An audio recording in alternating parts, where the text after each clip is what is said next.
right, let's try that one more time. Good morning, everybody. Good morning. Welcome, welcome. We're so glad you're here. Let me introduce myself briefly. Tim Gabron. I am one of the board members of the Autism Society of San Diego. I'm also a managing director at Accenture. It's a big consulting technology outsourcing company. Connected to autism through my two sons. One is 13, so high-functioning autistic. The other is 9. He's ADHD, autistic and ADHD. And then also I have a younger sister who is profoundly autistic as well. So wonderful to be here with you all. I want to, I have the pleasure, I should say, of introducing Dr. Jill Hinton, who is joining us here. She's going to be talking about grief and loss in those with ASD and those with intellectual and developmental disabilities. Dr. Hinton is a clinical psychologist with over 30 years of experience working with people with intellectual disabilities, autism spectrum disorders, and mental illness. She's currently the clinical director for the National Center for START Services. Lots of past experience, including direct clinical work and consultation, policy work, and organizational leadership with the ARC of North Carolina, the Autism Society of North Carolina, Easter Seals, UCP, and the North Carolina Council on Developmental Disabilities. She also serves on the Intellectual and Developmental Disabilities IDD subcommittee for the American Academy of Child and Adolescent Psychiatry. That is quite a mouthful and quite a responsibility. She has her Bachelor of Science in Psychology from North Carolina State University, go Wolfpack. And she has her PhD in Psychology from the University of North Carolina, Chapel Hill, go Tar Heels. And that's quite the rivalry going on there. So I'm going to leave it to Dr. Hinton to talk about her specific objectives for this conversation, but suffice it to say on a personal level, this topic hits really close to home for me. I lost my father several years ago, and my sister had quite a different experience dealing with that grief and loss as compared to my experience, so I wish I had heard this talk before that happened. But certainly, hopefully, take some lessons away for that experience. So, without further ado, please. Oh, sorry. Yes, sorry. One announcement. Sorry. Sorry. Before we pass it over to you, forgot about it. Amanda Atkins, one of our speakers today, she has her book on sale downstairs. The books with a book signing from 12:30 to 1:15. It's going to be in the auditorium, and the books are on sale downstairs for $20 on that first floor. So. Sorry, so now without further ado, let me pass it over to Dr. Jill Hinton. Thank Jill, you. Please.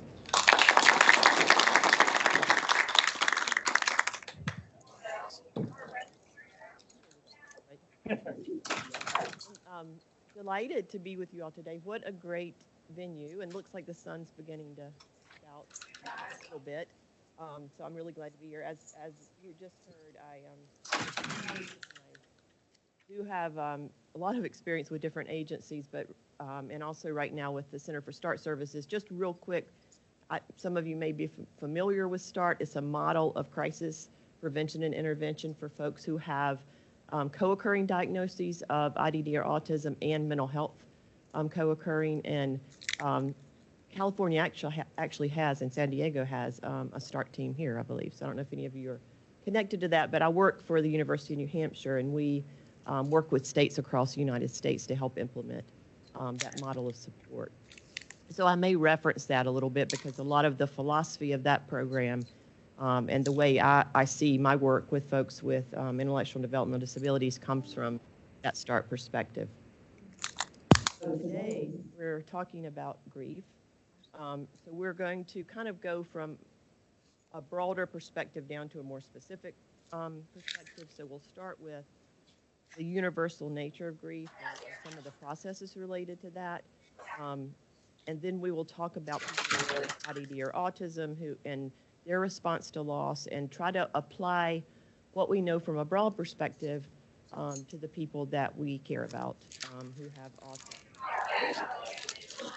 I'll start with just saying that my journey with kind of being interested in this and researching and thinking about it kind of began many years ago when my daughter was 7. Okay, perfect. Okay, better? Okay, so my journey was kind of thinking about what is normal in terms of grief. Began when my daughter was 7, and her best friend, who was the daughter of my best friend, was killed in a car accident, obviously suddenly, involving a drunk driver. And being kind of witness to and supporting my own daughter and then my friend and her husband just gave me it was a lot of time to spend thinking about how there's no normal way to grieve, that people do it in very different ways. And working with my daughter gave me the insight about developmentally what that means and how that can look so different. And I walked through that with her, with people making comments about the way she responded. She was only 7. That her initial response when I told her was no response. It was just get back to normal. Let's don't talk about it. And people saw that as like, is she not upset? Is she not, and it was just a really eye-opening for me to watch her walk through that. And it took her years really to kind of process that. So it just made me think about how we try to create some normal way, and we'll talk about that as we go through today. And even working with my friend and supporting them and her husband, they went through 2 very different grief processes. He was in the car when it happened and she wasn't. And their way of grieving was very different from each other. And so I think as we think about that today and we walk through this process, you can probably relate it to your own personal life in terms of grief that you've walked through or how you've supported other people walking through that. But it is a topic that's often ignored in the population of people with IDD. We haven't really addressed it or talked about it or provided supports to people in the right way or supported caregivers or direct support professionals in the right way. So as I said before, we're going to talk about grief as being a universal, normal response to loss. This anguish that's experienced after a significant loss. And usually, and we're going to focus today, usually it's related to the death of somebody who's very close to you. I'll also just recognize that there are other losses that happen and people leave our lives for different reasons.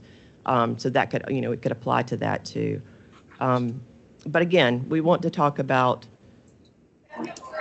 grief is normal. It doesn't look the same with everybody, but it's a normal process. When we talk about grief, often one of the first questions people talk about is, how is this different than depression? So depression is a depressed mood that is uniformly across time, one of sadness, despair, hopelessness, and it occurs every day. And it affects your daily functioning, your ability to, your executive function, your ability to make decisions, to think clearly, to think about the future, to plan for the future, and then affects your adaptive, your ability just to get through your day, to get up and shower and go about your day and go to work. And it can result in these feelings of worthlessness, blame, and self-loathing.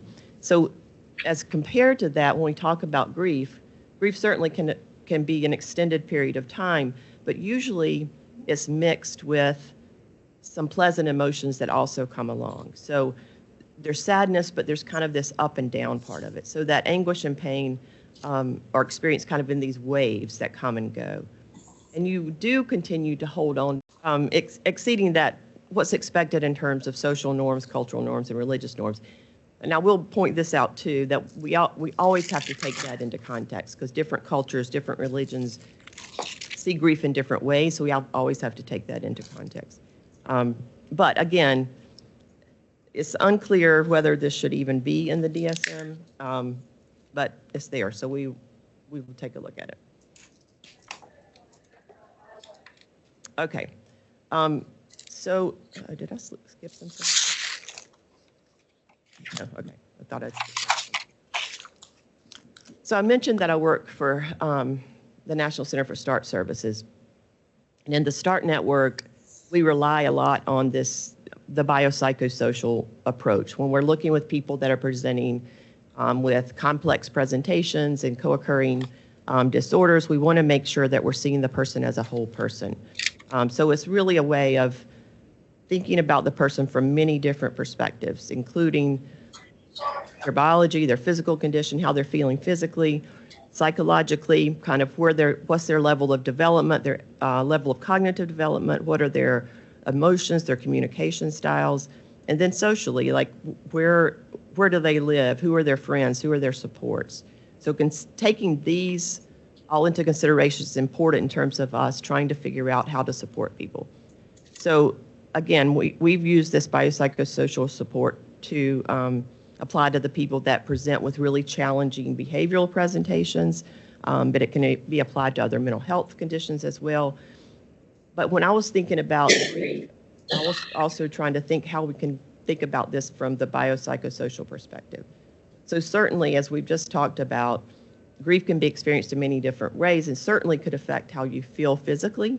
It could affect your sleep, your eating, could create illness. Psychologically, again, that we talked about that. Some people feel angry, feel despair. And then socially with that loss of social connection and how you relate to other folks. So grief affects us, not just psychologically and emotionally, but also affects us physically and socially. So we feel sadness and grief all through our bodies. As I started to look into different models of grief, I was thinking, how can I find one that kind of matches this perspective of really taking the whole person perspective for folks?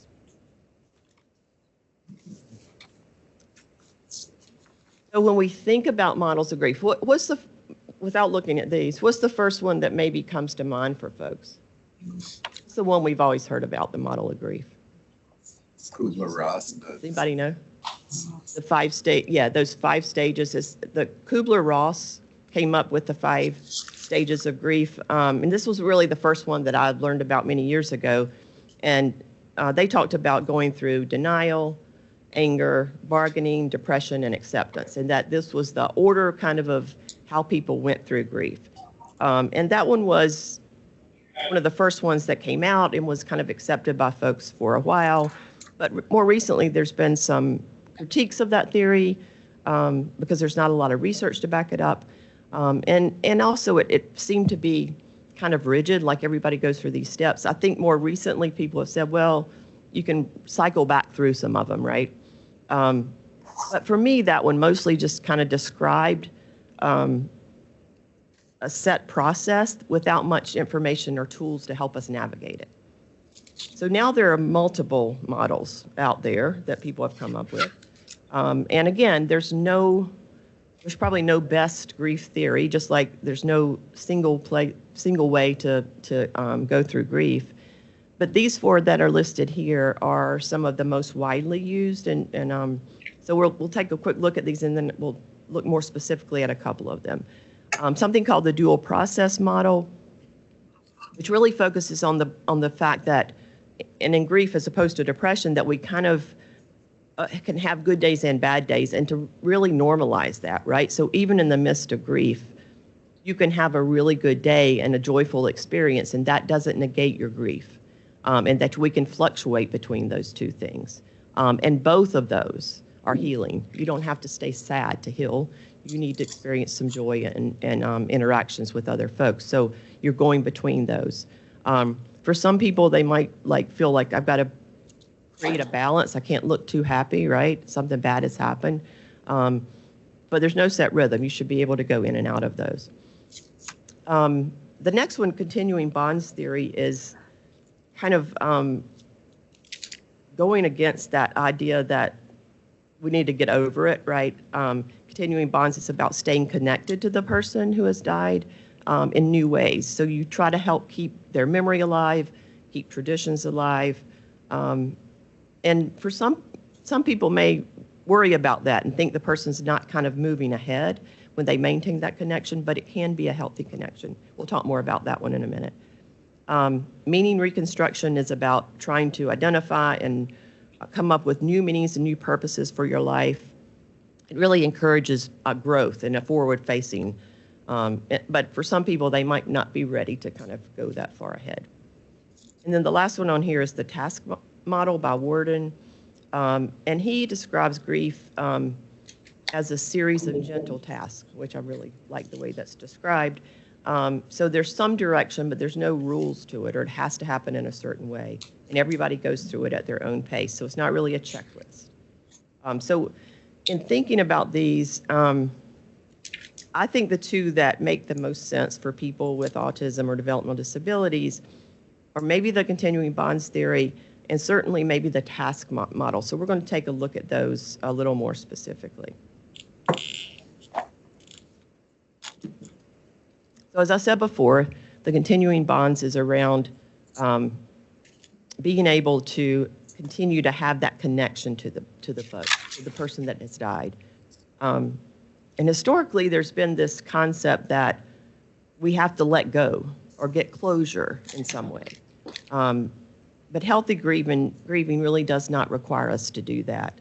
We can maintain a connection or a relationship to somebody who's no longer here through the memories we hold on to, through keeping some prized possessions that were theirs with us. We may continue rituals that we had with them. If we had a weekly coffee that we had with them, we may do that on our own or engage somebody else to do that to honor them. And for some people, it's just simply feeling their presence.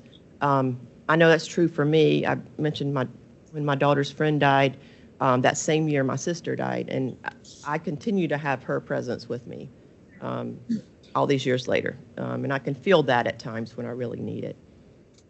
So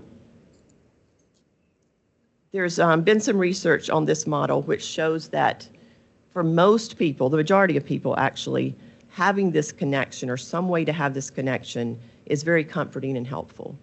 In the research, there were a very small minority of people who it was too painful for them and they weren't ready for this to happen or it didn't feel right to them.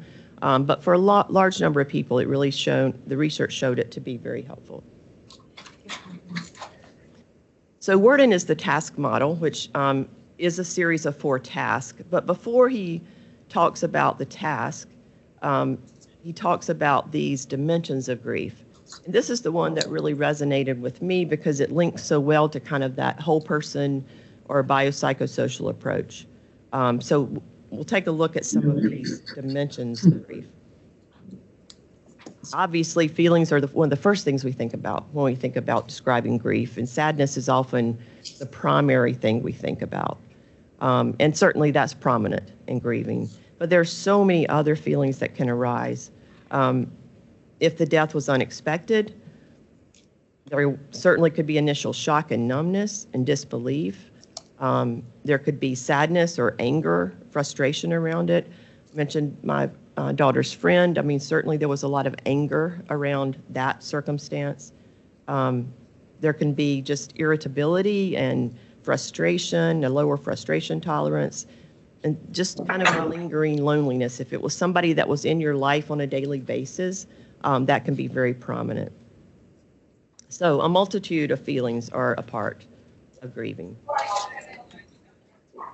And then our thought processes. So this can be the actual way we think in addition to just thoughts that pop into our head. So when we are going through grief, we may have difficulty attending or concentrating. I mentioned earlier kind of executive functioning, being able to make decisions and plan things. You just can't get your mind together to do that. You can be preoccupied perhaps with the person who has died and have just constant thoughts about them. And then, you know, those thoughts that pop into your head like, this can't be true. Why did this happen? And am I always going to feel this bad, right? Is this ever going to get better? And I'll never get over this. So those thoughts certainly occur, especially at the beginning of a grief process. And the third dimension is behaviors. So certainly when we think about sadness, we think about crying and other external expressions of sadness, and those are expected. But people may also withdraw and lose interest and just disengage for a period of time. Certainly can be changes in eating, sleeping, and in some cases, grief can lead to aggression or anger over losing the loved one. So as I'm talking about these, think about, these are described for the general population. Everybody can experience these. So as we continue, we're going to talk more specifically about people with autism and people with IDD. Keep these in mind because I think they'll come back. Sometimes the things we accept in people as part of grieving. We don't accept in people with disabilities as part of grieving for some reason. I can't tell you how many times somebody's said, this person just cries all day. Like, well, maybe they're sad. Like it's, it's interpreted, everything's interpreted from kind of this is a behavior that we need to get rid of. And, but sometimes they're expressing exactly what they're feeling inside. And then the final one is just the physical sensation. So remember that biopsychosocial, the biological part. So many of these, if you look through this list, are similar to symptoms of anxiety, but they're not uncommon in grief. You can have shortness of breath, a sudden anxiety that comes with your heart pounding or shaking.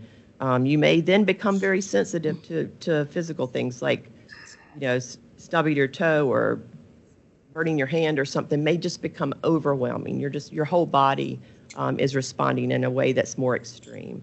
So our bodies definitely feel the impact of grief. So those are the dimensions that Worden talks about in terms of task of mourning. He talks about making sure we're paying attention to all those dimensions.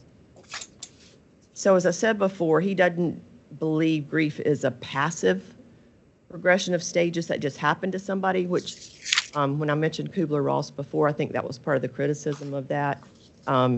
Rather, he thinks that we're actively engaged in this process as we go through and grieve.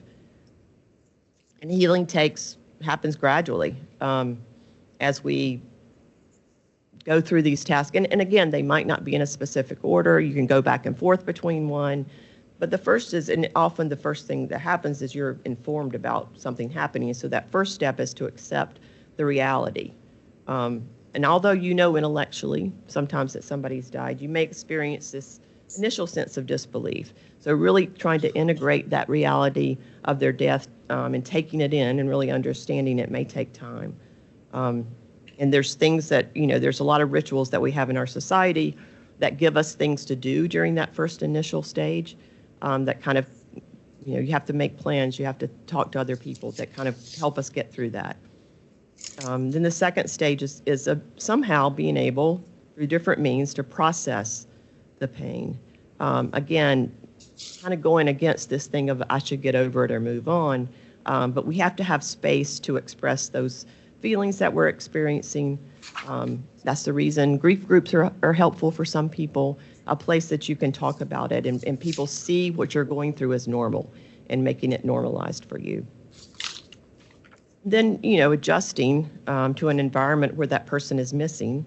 You may have to adapt your schedule or how you saw yourself. I was a sister and now that person's not here. So feeling, making those adjustments to that person no longer being here. And then this fourth one is kind of related to what we talked about before with those continuing bonds, to find a way to have an enduring connection while embarking on a new life. So Worden talks about if these tasks are not walked through and resolved, that you have a vulnerability or a risk of somehow becoming stuck, or remember when we talked about complicated grief, of getting stuck and not being able to move forward. Okay, so that was to give us the context about what we're talking about in terms of grief. But as I've said, historically, there was this thought that somehow people with IDD maybe didn't experience grief the way everybody else did. There was some early psychodynamic theories that thought that you had to be capable of understanding the finality of death and going through all these tasks on your own in order to grieve.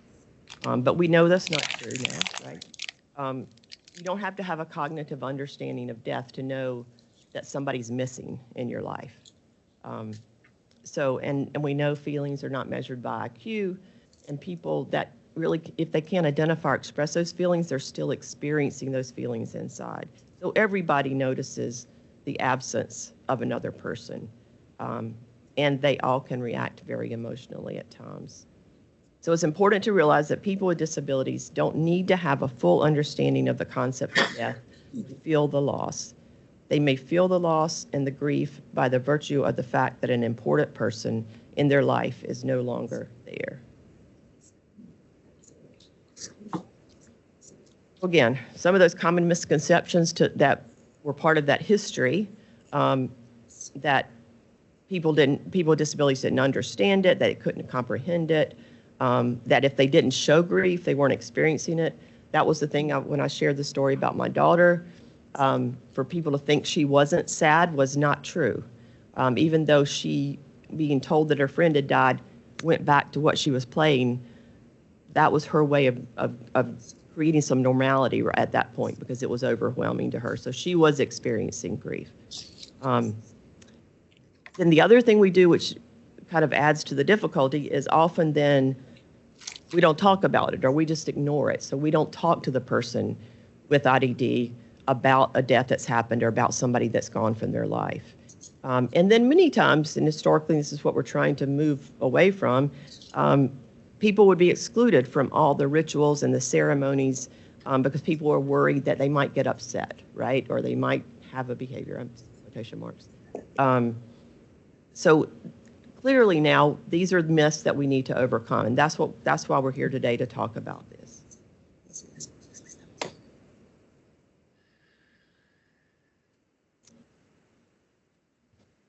So people with IDD, autism, are more vulnerable to developing more complicated or prolonged grief reactions. And there's some things about that are related to having autism or IDD, and then there's some things that are really related to other people's responses. We're going to first take a look at the things related to intellectual and developmental disabilities, and then I'll come back to other people's responses, which is very important. So this concept of secondary losses is something that is really important to consider. So if somebody that was a close caretaker of yours, that would be an additional burden that you're going to see who else is going to take care of me. Somebody else is going to have to do that. The person who experiences the loss may experience a change in living situation, which does often happen. If you all know, I mean, I'm sure you're aware, we have a lot of people with autism, IDD who are aging with parents who are aging, and that sudden loss sometimes can result in all these secondary losses. The person not only loses somebody that is close to them, but then they have to move somewhere else, or somebody else moves in with them, or their whole circumstance changes.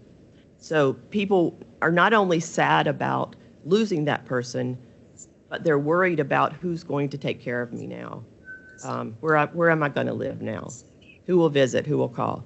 And those secondary losses could be that maybe this was an aunt that you didn't live with, but she came and took you to dinner once a month. And then people with autism may be their grief response is, who's going to take me to dinner once a month? And some people may see that as uncaring, right? But really that person is experiencing this secondary loss, that was really important to me, and that's because that person was important to me. So being sure to take all those things into considerations. If somebody always sent you birthday cards on your birthday and that person's no longer here, then that's going to be another secondary loss. Then the differences in communication, again, may make it harder to express the loss or to ask for help, to process feelings. And then with the communication differences, then it may be harder for other people to support you emotionally and get the information you need from other people. And there's a lack of this open communication with the others in their life. And this is really likely in group settings. So if you think about, and we'll talk about this a little later too, folks who may live in a group living situation, in a group home, that often the staff are not prepared either to know how to deal with grief, so they don't know what to do. And sometimes they inadvertently do things that are not very helpful. And they may try to just ignore that it happened because they don't want to upset anybody, or they don't want to upset anybody else in the house. So that can add to some of the difficulties. And then part of all of our grieving processes is trying to make meaning of the loss. So if you think, like I just said with my sister, like I continue to feel her presence and I think about what she contributed to my life and how much I learned from her and how special she was to me. So I can think about those things and make meaning of the loss. And it may be harder for people with IDD to do that without support or reminders to be able to go through that process. So certainly there's some vulnerabilities that are there which make grief possibly a little more complicated for folks. But the other thing is that a lot of it's related to other people's responses. So again, I mentioned CSPs or direct support folks who may be really uncomfortable with the topic, or families that may be uncomfortable with the topic. So there's not a lot of discussion about it, and people are just trying to keep everybody calm. For other folks that, like I said, don't understand IDD, may think some of the ways that somebody responds are cold or they're not caring. And then people are just afraid of upsetting somebody and uncomfortable. So a lot of the things that happen, and we'll talk more about that as we go, but are related to the people around them and how they respond.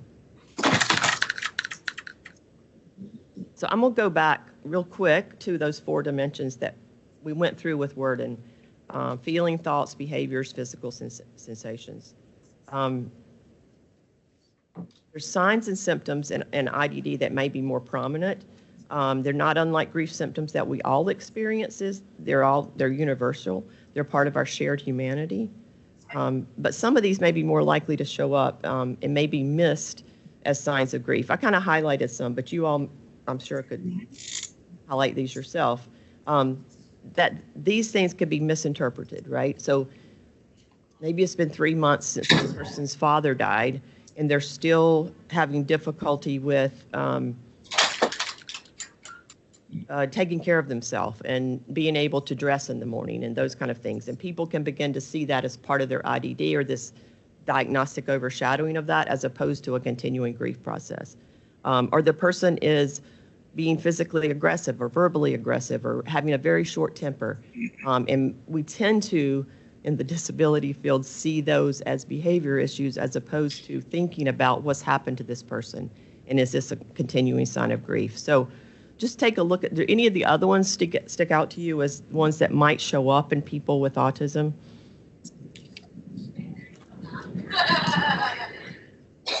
Physical aggression, just that physical aggression. Physical aggression, yeah. Just being more irritable and responding to, yeah. Shit. Other folks have ideas? Disruption. Yeah, sleep disruption. And again, sleep disruption is another thing that's often seen from a behavioral perspective, but somebody may be afraid, right? They may be having nightmares. They may be thinking about the person. Yeah. Does it show up the same in children who have like a dual diagnosis of like autism or ADHD? Would the grief present itself the same way? I would say similarly, yeah. Other thoughts? I think the important thing here is when we've talked about grief being a process, and for neurotypical people, it can last 6 to 12 months. We need to be careful to not attribute these to their disability and ignore the fact that they've experienced a loss. So making sure that we pay attention to the things that have happened and that we're supporting that person and helping to see these things as part of a normal grief process. So again, it may look different. So grief for a person with autism might be, they may be told about a death of somebody that was really close to them, and they may have no outward change, right, in their behavior or affect. You may see nothing. And this really can't be mistaken for a lack of understanding or a lack of sadness. That was the example I gave with my daughter. They may not express the same feelings that other people are expecting them to express.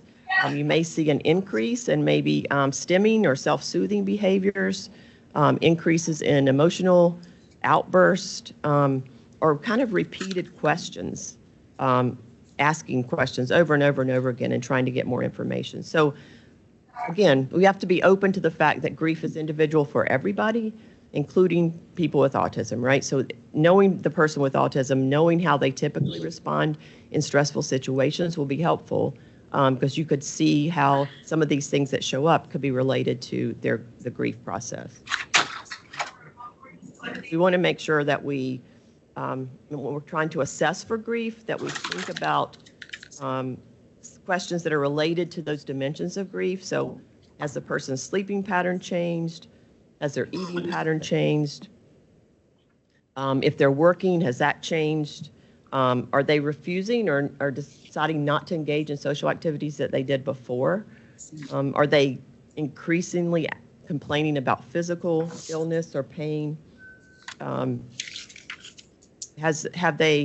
are they responding when somebody brings up the person who died? Are people talking about them or not talking about it? So basically, is this person reacting or acting in ways that are unusual for them? So are they showing some things that are different? Yeah. If there's only one person who's caring for the autistic person, and that person dies, they may not know how to negotiate funerals and life kind of. It may feel, you're right. So you're saying somebody, the primary caretaker may die, and then they're there by themselves, right? And not knowing how to negotiate that, the next steps, and who's going to be there to help, and yeah.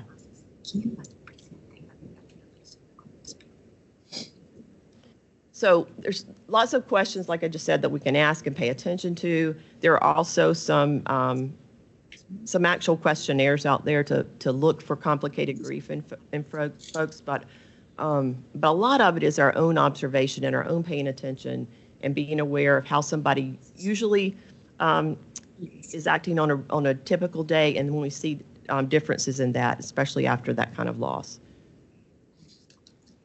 So I'm gonna go back to these morning task of mourning that Worden described. So we're going to take another look at these, and more specifically how they apply to people with autism. So that first task is accepting the reality of loss. And this is something that's come up for me, for families saying, do we tell or not tell? Like if the person dies that they haven't seen in 6 months and they're not part of their daily life, do we even tell them? And generally, I think the answer is yes. The person has a right to know. And by not telling, we're denying them the opportunity to learn about life and death. And again, you're shielding them from something that could be a learning opportunity for them. And they then don't get to participate in the normal grief activities, such as attending the funeral or attending a wake.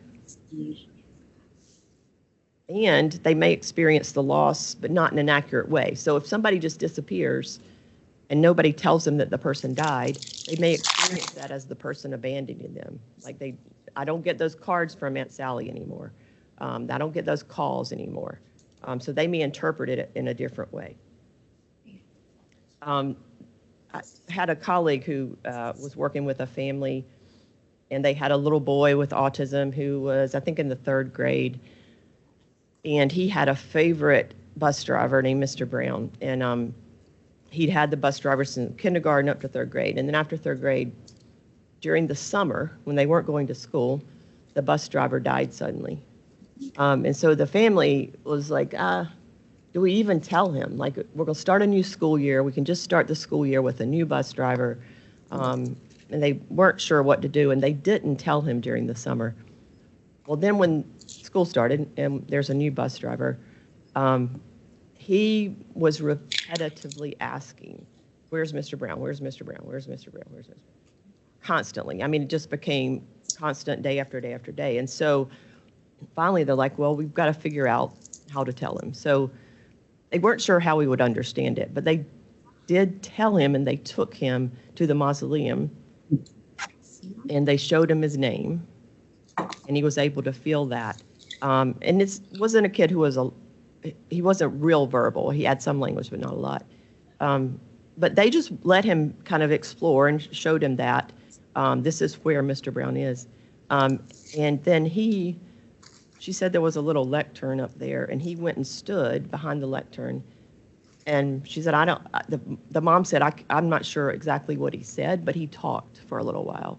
And then he left, and he didn't ask where Mr. Brown was anymore because he knew where he was. And it was almost like he did his own little service there, his own ritual, because he didn't get to participate. just pointed out the importance of those rituals, and the ambiguity sometimes being more stressful. Because when nobody could tell him where Mr. Brown was, it was just causing him extreme stress. So when we do disclose and tell somebody, really thinking about who is the person who is close to them, who knows them, and is familiar with the person, because again, knowing somebody's history, knowing how they typically respond to unexpected things or stress is real important in terms of that communication happening. Carefully choose where you're going to tell them, so it's a place where the person feels comfortable.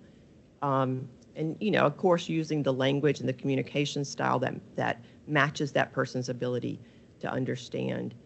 And be patient. Again, you can allow and encourage the person to share feelings, but again, that person may not say anything at that point, or may act like they didn't even hear it. But it's okay, because it might take time, weeks and months, before the person is able to kind of process that. So being honest, and really importantly, using very simple and concrete phrases. Using euphemisms like lost or gone to a better place can be very confusing for people who are very concrete. So it's really important to use that clear language. And that, importantly, reassurance and safety, right? So making sure they know you're somebody who's still going to take care of you, you're safe, you're going to be taken care of. That's really important. And again, just tolerating maybe the absence of the person understanding, but paying attention to how their body is and how they're responding, and again, just giving time and space for people. Okay, so another part of this process is processing the pain. What we typically do is engage in rituals, right? We identify rituals that help us manage feelings of grief, and certainly there's a lot of different ways to do that. Funerals, memorials, Shiva, there's lots of ways. But we need to figure out how people with autism are not totally excluded from these rituals, because they do help us to address these tasks of grieving. And it can be more individualized, and we'll talk about ways to individualize that, but just simply excluding is probably not the best way to go about it.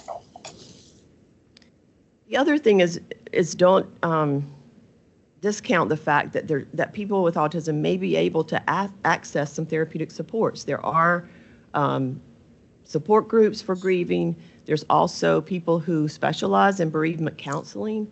And there's been research to show that people with ID and autism are really undertreated in this area and actually can respond to therapeutic interventions like counseling. And then adjusting to the environment. So focusing on the mic quick. Just give it a tap. It's not working.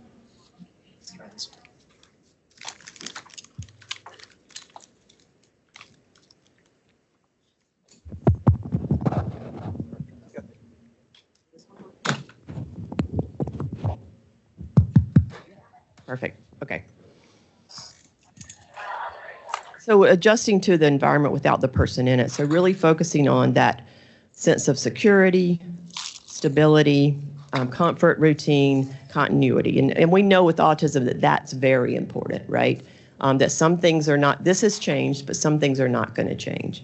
Really being honest with the person, but providing that reassurance and support, and allowing people to, you know, if the person's told that somebody died and they want to go right back to work, that's okay, right? They want to get back into their routine. That's all right. We can't expect them to grieve the same way everybody else does. We're going to encourage those routine activities. That's helpful for all of us. And when somebody's going through this, really try, again, sometimes it's unavoidable because of those secondary losses, but really try to minimize other changes in that person's life while they're going through this adjustment. And again, encourage that participation in those rituals and figure out how the person can be present. Don't ignore reminders of the person. Don't ignore that this was your mom's birthday. Don't ignore those things. Pay attention to those things. Again, it's to create that sense of security for the person. And then finding an enduring connection, which is also related to those continuing bonds that we talked about. So there's some very tangible ways that all of us can use to help us with this processing, and they can be very helpful for people with autism or IDD.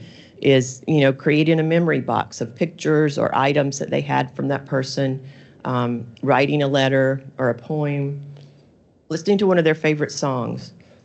If they've gotten sympathy cards from people, to put them together in a book, and helping them to talk about the person when they're ready and maybe share those memories with the people they're living with or their friends. So lots of tangible ways that are helpful for the person to find that enduring connection. I know with my daughter, she had a great school counselor who helped to create a book about Bethany that was really helpful. So I'm going to encourage remembering the person.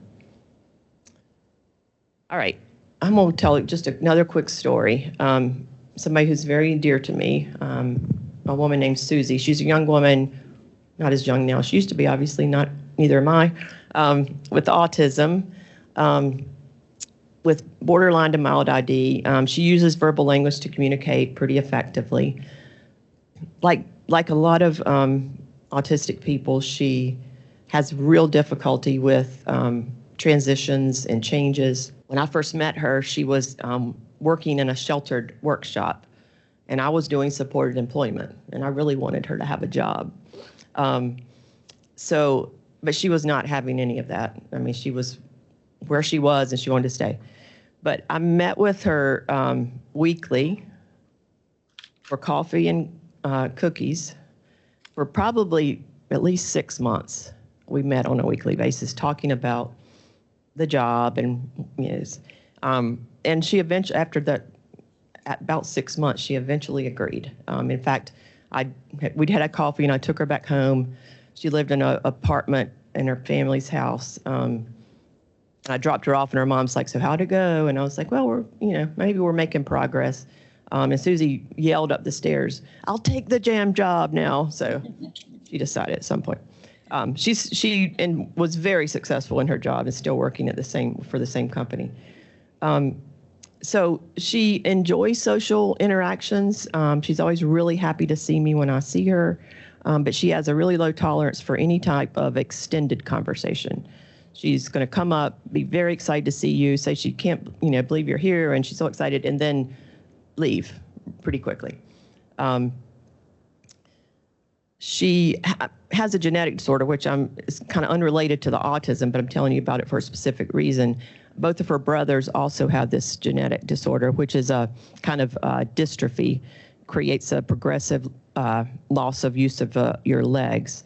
But it's more severe in males. So she didn't really have the symptoms, but both her brothers did. So at the time that this loss occurred for her, she was living with 3 other people in a house with support staff, and her older brother died. He was experiencing some medical issues, but it was really not expected. Her very supportive family, her other brother and his wife, and her parents were very supportive. They gently informed her about it. They provided comfort. They included her in talking about what's going to come next and the rituals, which was a memorial service and then a gathering of friends afterwards. So all inclusive. But during the memorial service, she became very distraught and jumped up and ran around the sanctuary and ran out the back door. She was able to be calmed, and then she said she did want to go to the gathering, but again, she became overwhelmed and left that setting. She couldn't stay in there. In the weeks that followed, she went back to work and did fairly well at work, but at home, the staff were struggling, or she was struggling and the staff were struggling. I think the staff not knowing what to do when she would get really irritated and explosive at times. And what they did was they thought that talking about her brother was too upsetting, so they just ignored it. And they actually removed a picture of her brother that was in her room. And again, it was there was no malintent. They were just trying to figure out how to support her.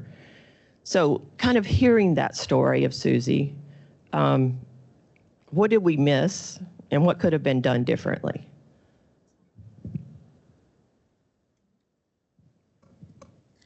Yeah. Definitely should not have removed that picture. Don't remove the picture. Yes. Yeah. Talk about her brother. Yeah. Yeah. Yes. Yeah.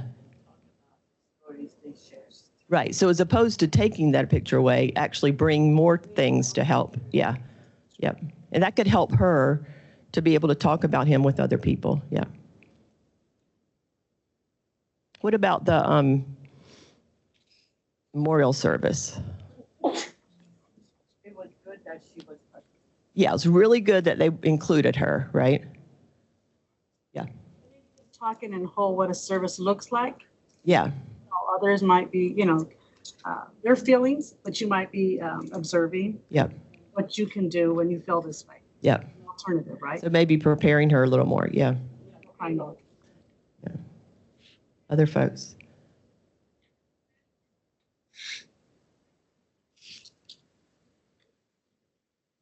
Like a lack of education from the staff in the house.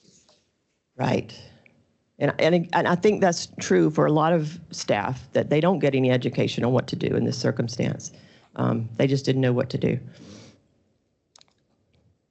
I mentioned the genetic thing because that was part of the complication of her brother dying. So the other thing was just reassuring her about her own health, because I think she was afraid about that, and she was afraid her other brother was going to die because they all have the same thing. Her other brother's in much better health, although, he has lost the use of his legs, but he's still in good health. So knowing that about her also was helpful, that biological part, to help kind of reassure her. So this is another sad part, but unfortunately, about 6 months later, her father died unexpectedly. So it's a big loss for the whole family again. But this time, and I'm friends with her brother and sister-in-law. This time they reached out to me and they said, what can we do differently? Because we want to include her, and they asked her and she wants to go. So like you said, we did more preparation. We had the order of the service and what it's going to look like for her. And she could pick what she wanted to be there for, and she chose to leave after a certain time, and that was okay. We created a space for her to go and be by herself. So she knew it was okay to get up and leave if she needed to. For the gathering, she did want to go, but she didn't want to talk to everybody. So we talked to her about who was going to be there that we knew she would want to speak to, and basically made a list to say, you go in and I'll walk with you and we'll talk to this person and this person. And then if you're ready to leave, you can leave. So giving her choice and voice and the opportunity to participate, but also allowing her to have an out if she needed it, was really important for her. And then we worked with the staff. And this picture represents the fact that we did re-engage the pictures. And she created a ritual. So she had a picture of her dad and a picture of her brother beside her bed. And she says good morning to them every morning, and she says good night to them every night. So that ritual for her is very important. And that did allow her kind of to further process her brother's death. But yeah, I think thinking about, when I talked about her earlier, the gathering was too much because she only likes those short interactions. She doesn't like anything extended. She doesn't like big groups of people. Knowing that change is really, really hard. Knowing her helped us to prepare her for this second time that she had to walk through that. So, but I think that part about him helping the staff was really, really key. All right, so just in general, things to keep in mind. We want to always be honest. Trying to hide things can make people come up with other ideas about what's happened. Provide reassurance. using concrete visual tools like the pictures to help with remembering is really important. And just, again, it's a process and it takes time, and it's unique for all of us, and it's unique for every autistic person too, and it may take longer time, and that doesn't mean we need to pathologize it in some way, that it just may take more time. And retelling what happened is often a normal part of grieving. So while somebody may not process it at the beginning, they may later begin to talk about it over and over again, and that's okay. We do that too. Retelling is a way of us dealing with grief and trauma. So being able to do that in their own way, whether it's verbally or whether it's putting pictures together or creating a memory box. And just, we have to, it's all unique, it's all individualized. So we can't assume we know how they're feeling from what their outward behavior looks like. And it's all very unique.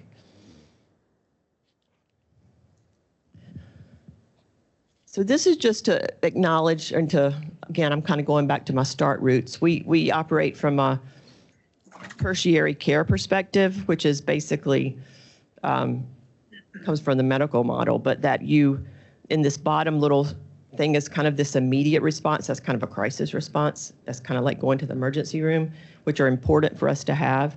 But we also need to have kind of specialized services to support us and for people with autism in terms of grief, having access to therapy if that's appropriate for them, supporting their staff to create those daily support strategies for them on an ongoing basis.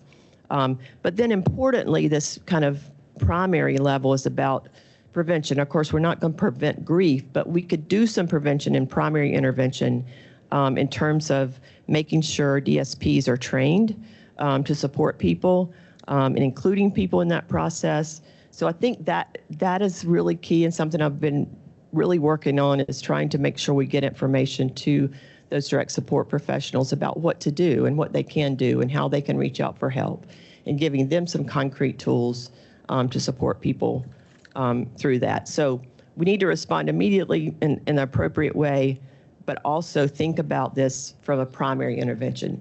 And in that primary level, it also means having conversations with families and caregivers about what they want to happen. Like, we need to know, like if a parent dies suddenly, we had no idea how they wanted their child involved in that process. We need to have those conversations early on, because trying to do that in the moment when other people are experiencing grief can be very hard. I think this is what I just talked about. Just the education training, supporting DSPs, having those open conversations, and just being aware and cultural humility, practicing that in terms of that family and that person's own spiritual, religious, cultural perspective, that we take that into account. Okay, that's all of the presentation. I did include, and I guess you all have access to these PowerPoints, I think. There are some good resources out there. This isn't all of them, but the top one is somebody I used to work with who wrote about understanding death and illness. And it's a really interactive guide that has worksheets and things that the person can use to work on. The Autism and Grief Project, that one at the bottom, has a lot of good resources too. And there's a lot of free resources within some of these places. So I hope you'll use those to kind of further this work. Any questions or comments?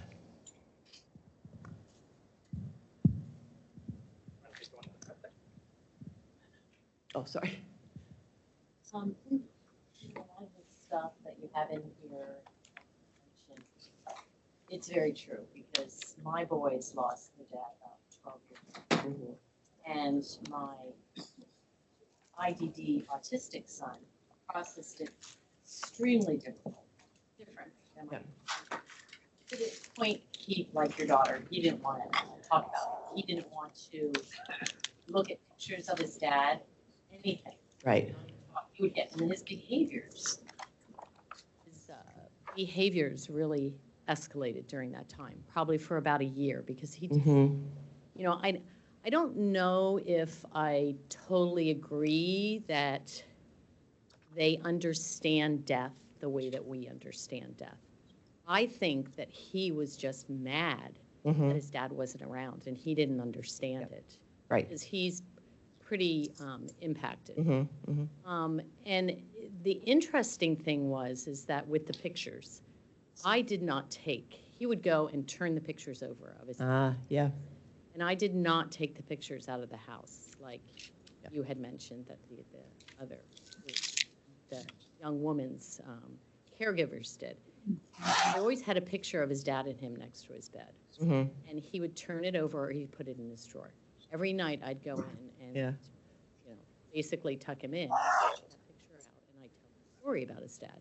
Well, eventually he stopped taking the picture. It took a while, but he stopped taking that picture out because I think memories and talking about it is extremely important with IDD individuals, especially individuals with autism, because they deal with socialization and things very different than other individuals. Right? And it was really interesting that my ex-husband's sister looks exactly like him. She was around all the time when Bill, after he died, to support us. And Sammy didn't want to have anything to do with him.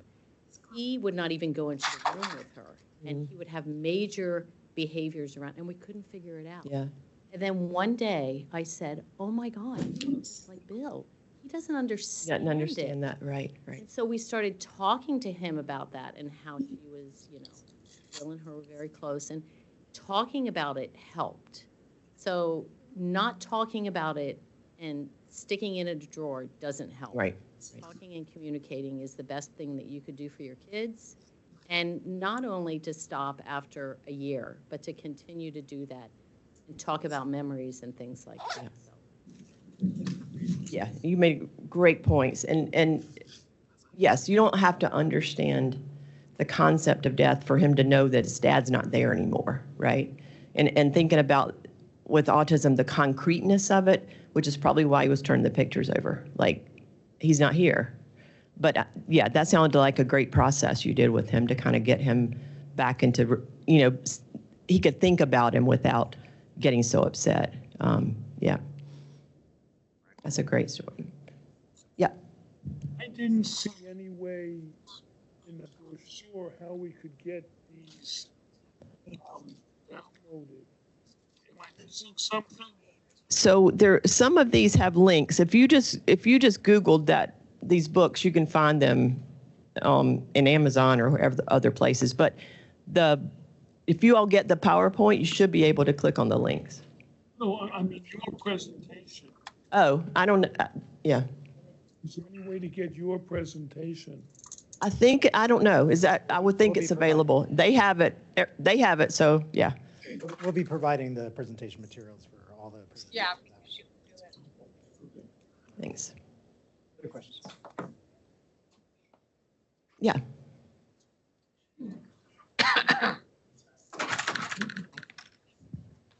As you were speaking about grief, I couldn't help but connect a little bit of dots for my son with ABA therapy, with counselors, great special education teacher relationships that end, and then a new school year starts. And I was just thinking about some of the symptoms that you were mentioning are also really evident to like the grief of like losing a person who was there for 3 years since TK, and it's different. But I really appreciate how you mentioned like how the grief looks differently in stages. But you know, I was just thinking mindfully like, oh, that aggression, withdrawal, you know, with caregivers or providers that have moved on to a different career or excelled, and it reminded me of that. Yeah.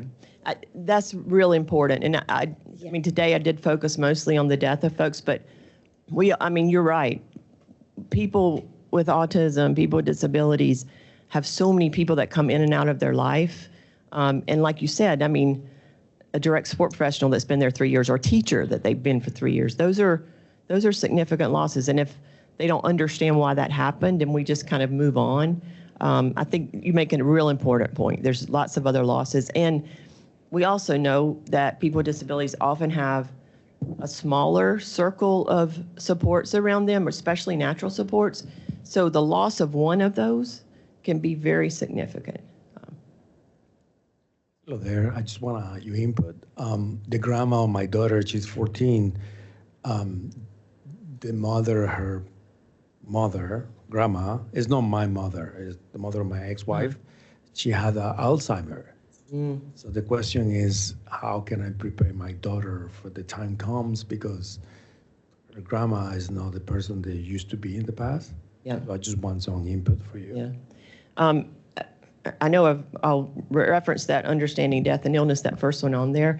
But even if you don't have that book, I would try to create some kind of visual representation or social story or something about when people get old and here's things, create a story for her, so that she knows this is going to happen at some point, and use it on a regular basis, maybe not every day, but periodically and again, these resources I think will give you some ideas of ways to do that, to make it visual and concrete for her. Yeah. If I can share on that one. Yeah. So I was sharing the story at the very beginning of my, dad's passing. I passed on Christmas Day several years ago, passed of Alzheimer's, complications of Alzheimer's. And so really when we lost him, it felt like we lost him twice, right? Because first he had lost his mind, his mental faculties, and then we lost him physically. And with my sister, who is profoundly autistic, we had to prepare her for that, right? Because she was still seeing him, he was still in her life, right? And of course he wanted to be as long as he could, but she could see that there were differences, right? And how he was acting towards her, right? And at some point he did forget who she was.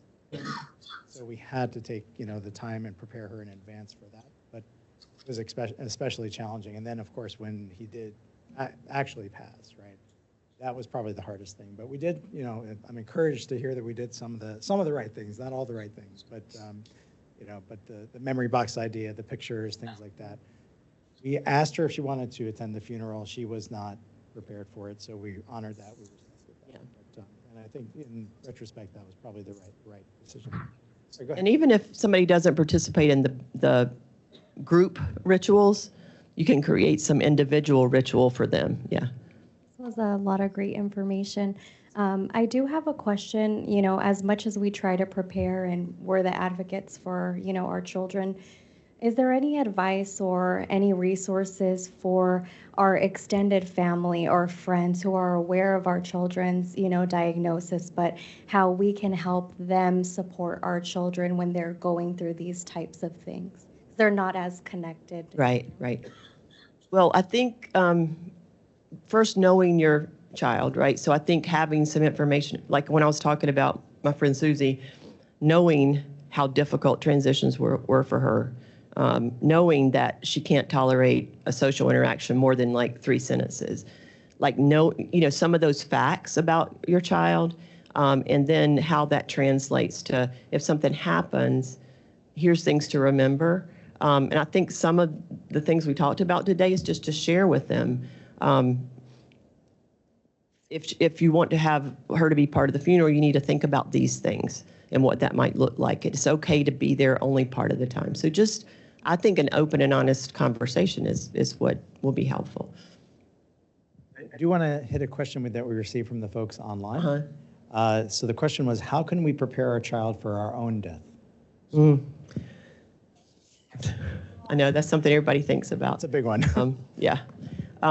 I think, I'm a big fan of social stories, but so having those conversations, but making it visual. I was thinking about with the Alzheimer's, how, to make it clear that, your grandmother has an illness that makes her forget things. Even if she doesn't know your name, she still loves you. Like things like that can be helpful to just write it down and remind people. And I think in terms of our own deaths, I think not only thinking about our loss to them, but also those secondary losses that I talked about, to make sure there's reassurance. Like even if I'm not here, so-and-so is going to take you to dinner every week, or so-and-so is going to, like some things that remain constant, reminding them of the things that will remain, even if you're not there. So that reassurance is really helpful.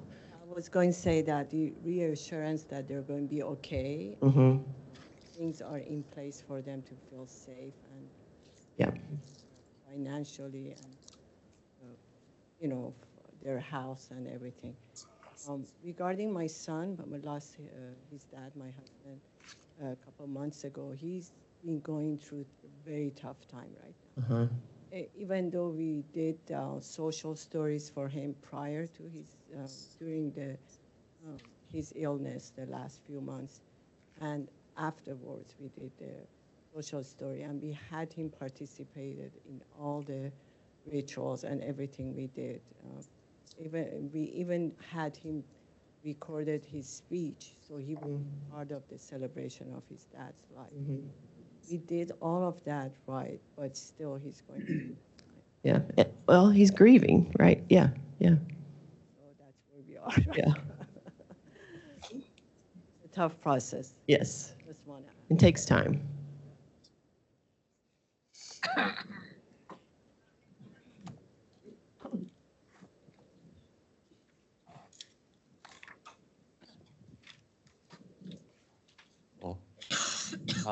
My son was in orphanage for the initial 5 years. During that phase, he was abandoned by his biological parents, and he experienced the loss of other friends who were adopted during those 5 years. Once we adopted him, we realized that he was associating the adoption of the other kids to death. So he said they were dead, they went away. Yeah. So 10 years later, he is now differently understands Right. the process of reversible and something that the person disappeared. I was wondering, since it's sort of unique experience, do you have any recommendation or any study that you can refer to for best practices on how to deal with him, how to prepare him for his future? Specific, yeah. So specific to the adoption part, or? To the fact that he has seen the loss as a death, even if the person was an adoption of other kids. So he has a sort of death, which is probably different. Speaking about them coming back, we've seen some of them coming to visit after the adoption to the place they were. So I was wondering if there is any different approach that I can have with him, as he still thinks that when somebody's dead, he sometimes asks, is he coming back eventually? Yeah. Or is he coming to visit us in the future? Yeah. So he doesn't have that realization that the death is forever. The person is not coming back. Yeah. Anytime when I'm trying to figure something out, I mean, y'all know this, but if you could make it visual for him, right? Have things in writing. And so apparently when other people were being adopted, nobody told him what was happening to those kids that were leaving, right? So he just made an assumption about what was happening. Yeah. But I would go back to even that to say, this is what happened when people were, I would go back to the beginning, which is to try to clear that up for him, right? That the adoption was just going to a different place, but still here. And try to distinguish that from if somebody dies, they're not here. So if there's ways you can figure out to make it very visual, I think it would be helpful for him to understand. But he's, that's traumatic for him. When he was young, when he was thinking, oh, these people are going away. Yeah. I wonder, has he been in therapy? More than a couple of years. Yeah, yeah. And I would wonder if the therapist would work on some trauma-specific treatment with him to kind of deal with that. It might be helpful. Thank you. Yeah.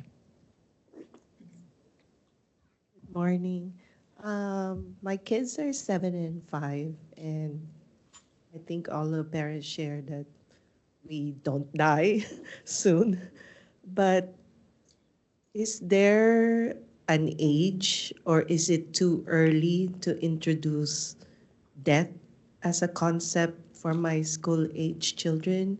I know we cannot prepare our kids as prepared as we want them to be, but is it too early to introduce death? Or if it is, aside from the diagrams or pictures and stuff, are there any resources we can use for school age kids to introduce grief and death? Yeah, that's a tricky question, I think, when you think about autism, because introducing it, I mean, you do want kids to have that, be prepared, but introducing it when it's not, nothing's happened is kind of abstract. So I don't know if there's any research on that or not.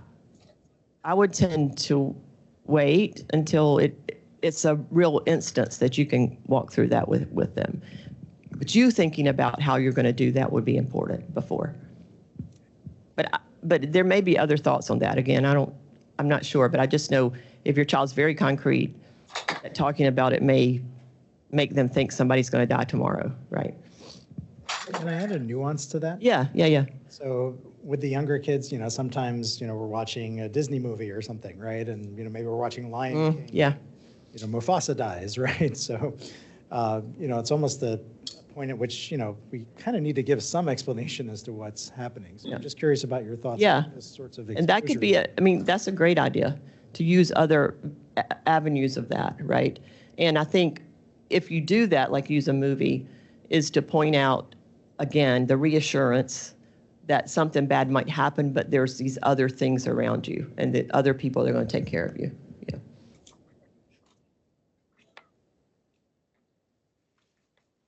All right, then. Well, thank you all. Thank you, Dr. Hinton.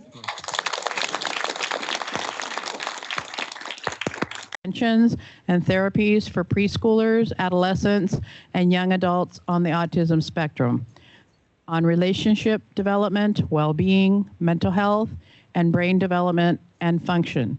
Dr. Van Hecke is also the co-developer of a health ambassador and workforce development program to train medical professionals in autism diagnosis, to improve access to autism assessment and supports for underserved children and families, including families who speak first languages other than English and families of Native American Indigenous descent.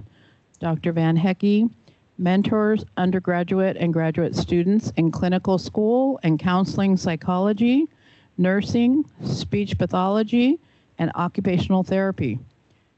Is past president of the board of directors of the Autism Society of Southeast Wisconsin and has served on the steering team for the Wisconsin Community of Practice on Developmental Disabilities and the Treatment and Intervention Advisory Committee for the State of Wisconsin Department of Health and Human Services.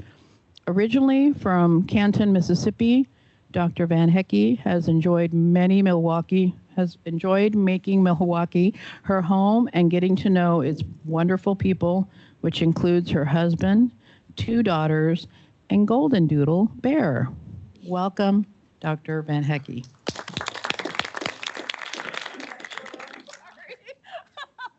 You're out of breath now. Sorry. It's also a repeat a little bit, except for I think the golden doodle information is new. So the golden doodle was very sad I was leaving. Bless him. He was like on me before I left. He knew the luggage, Yeah. But he'll be fine. The whole rest of the family to take care of him. He's just a drama king. So anyway, thank you for coming to this workshop. I hope that's what it will be, is a bit more of a workshop than those of you who were around this morning, which was very much like me being my professor talking at you mode. I'm hoping there'll be more talking amongst us. I was really sorry to run out of time for questions this morning. I was looking at a clock on my screen, and I guess it didn't line up with the other clock. So hopefully this one we will have time. We have an hour and a half, and I've got built-in times for you to talk amongst yourselves. I also want to preface this just as a word of caution, I have some technology built into this one that I have never done before. So a little bit of uncertainty for me, which since I do work on anxiety and uncertainty, it's kind of ironic. Um, typically, technology is always like your worst enemy for talks. Like the videos won't work, the technology won't work. So I'm hoping we've got people here that can help. And if not, we will turn to paper. So we'll go analog if we have to. But the reason behind it is just to get to know you and what your interests and needs are, and then also to try to unite you with other people in this room that have similar interests. It mostly pertains to those of you who are a parent or caregiver of someone on the spectrum. So if you are a professional and want to network with another professional, we can also do that in a separate kind of way, maybe in a couple tables here. All right, so we'll see where people are at and how we sort you like Gryffindor with the sorting hat kind of thing. I wish I had something as fun as that. Okay, so you know what, though? I want to talk for a minute about this picture. So this is a picture of two of our kiddos from prior to the pandemic, before times, going through peers, doing an activity together. And what I love about this image is the joy between the two boys. And like they are both on with whatever the one is doing. They're probably building Legos, it looks like. They have found something in common.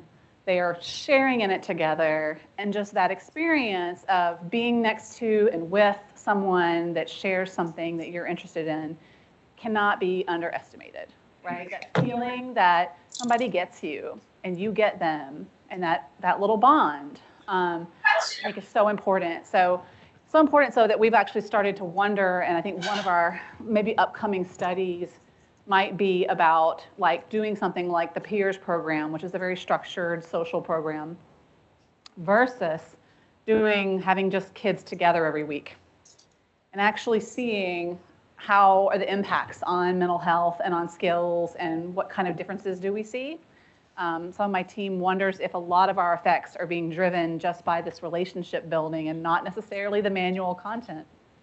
So they've asked the question, we should compare these two. Compare a group that doesn't get the content and just gets the proximity to each other and the sharing of interests versus the kids that are in the structured didactic. So that's something we're thinking about. Is my mic still working? Yes. Mm-hmm. So I need to aim that way. Okay. Anyhow. But love this picture, kind of captures what we hope to achieve for our kids and for ourselves. So it's another thing. As we're talking about how to help kids and young adults and adults find their people and find others that they feel like get them, I would encourage you to apply it to yourself. Do you have things where you feel like people see you and get you and you do things that you both like? And you enjoy doing those things, and it's not paid for work. All right? I mean, it could be work, but I mean, you can't always expect to find good friendship material at work. Sometimes it happens, sometimes it does not. I have recently branched out. I discovered I have a love for Jane Austen, and I joined this Jane Austen club, and it is the best time of my life. We get together, some of us dress up, we have games, we play whist, we eat scones and drink tea. It's awesome. Right? And I feel so seen there. And so I hope for all of us that we can think for ourselves, what am I doing to feed my own social needs?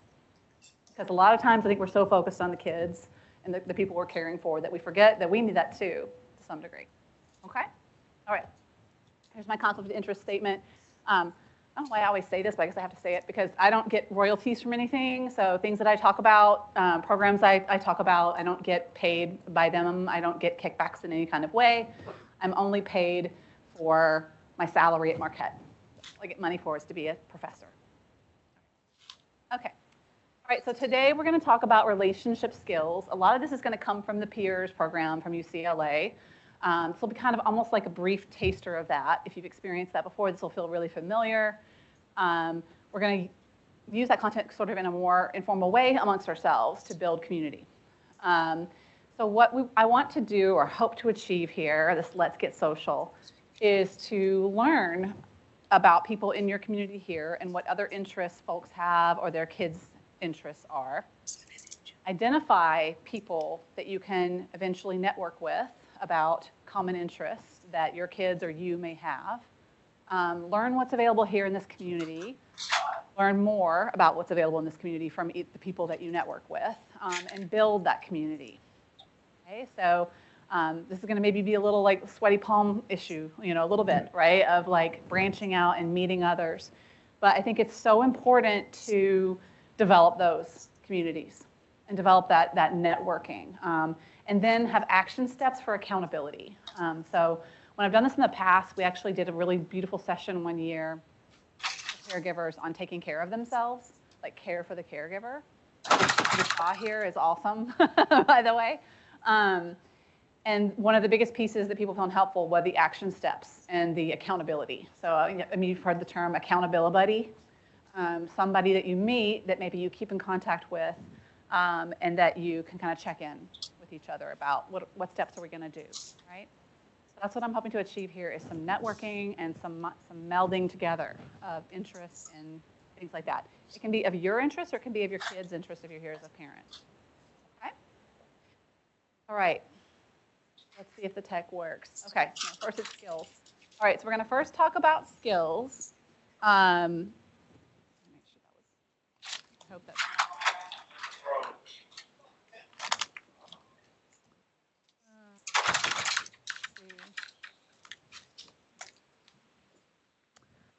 okay, we may have to do this low tech because I'm not seeing my tech that we needed to do this with. Is there someone here? Is there someone in the room? Tech person or no? Okay, we'll do this low tech. All right, so unless someone can pop out and ask for help. Okay, so how do we make friends? How do we do that? How do relationships happen? I think this is something we take for granted. A lot of people take for granted because it's kind of just happened for us growing up. We made friends, we met other people, we kind of had those contacts that we developed. But relationships take work, right? Like, I would say only the most like, long-standing kind of friendships are the ones that can go where you can not talk to each other for a long time, and then you do talk, and then it's fine. Many friendships, especially in the earlier stages, can't survive that kind of neglect. Right? The friendships as they're developing need more work and input from both sides. Reciprocity is important, right? That it's a reciprocal relationship. And the work kind of has to happen to set that relationship up for success. So contacts with each other, texts, phone calls, visits, emails, posts, and replies, right? Some kind of contact, some kind of communication. Planning, how will we connect? Where will we connect? How often will we connect, right? New friendships need that momentum. They need that like structure and momentum. I already mentioned reciprocity. I'll mention it again, right? One person should not be doing all the work. If you find yourself in a situation or your kid is in a situation where they are doing all the work, I think it might be important to step back and say, is this really a friendship if it's one-sided like that? Is it really a healthy relationship if it's one kid doing all the work and the other sort of only agreeing because it suits them or because the kid brings good snacks or whatever it is, right? As parents, I know we've done that. We've provided the good snacks to make it happen, but should it be that one-sided? And the answer is probably no. It really should be equal. Shared enjoyment. So do both parties get enjoyment out of the interaction, right? Are both parties wanting to be there, wanting to get to know each other? So some of the missteps I've seen with families is that sometimes they'll, get together, they're in a parent group and they'll get their kids together, right? And expect the kids to all be friends because the parents are friends. That's not gonna always work, right? It might happen to work, but it's not gonna necessarily work, right? Those kids, just because their parents are friends doesn't mean they're gonna be friends or have similar interests and like be able to be around each other. There may be some sort of like disinterest. So there needs to be that shared enjoyment, that shared interest. Predictability. So like, is this someone I can call that will call me back, right? Is this someone that when, let's say, let's hang out, they actually do it? Or do they say, sure, sometime, right? And it's a vague thing that never happens. That's not predictable. That's probably not good friendship material, right?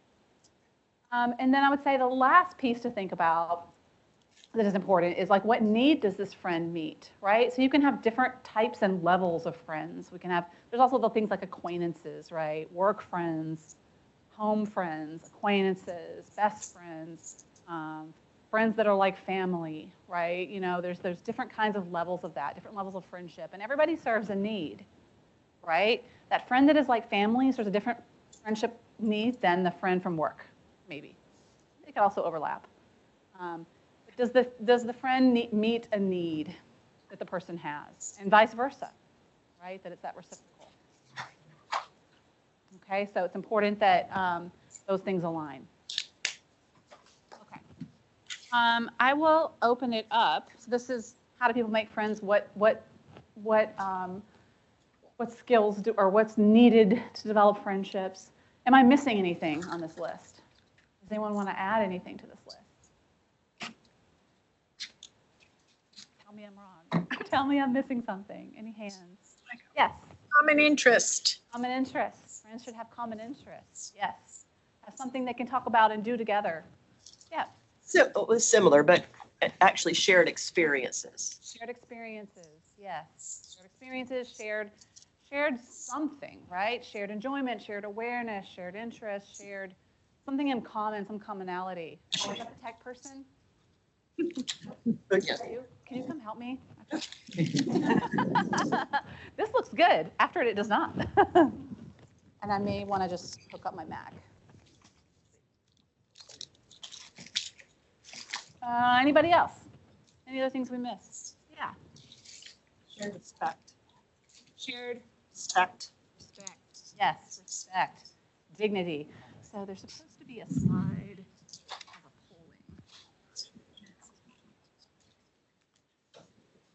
polling. Okay, cool. Okay, fantastic. All right, yes. Accessibility to each other. Accessibility to each other. Especially for kids, like if they don't have like anyone to facilitate access to the other child, the friendship will most likely fade. Yes, so children who can't drive, right? They need accessibility to other kids. How do they get to the other kids, right? Yes, perfect.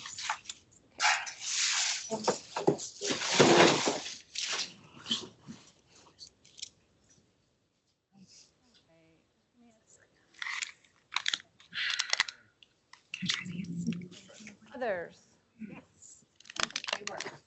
Sorry? Humor. Sense of humor and an understanding of each other's sense of humor, right? So some humor, you don't get it, it can be off-putting, it can be isolating, it can be offensive, right? So if they get each other's humor, it's fine. If they don't, it's really not fine. So that's really important. Excuse my crazy backdrop.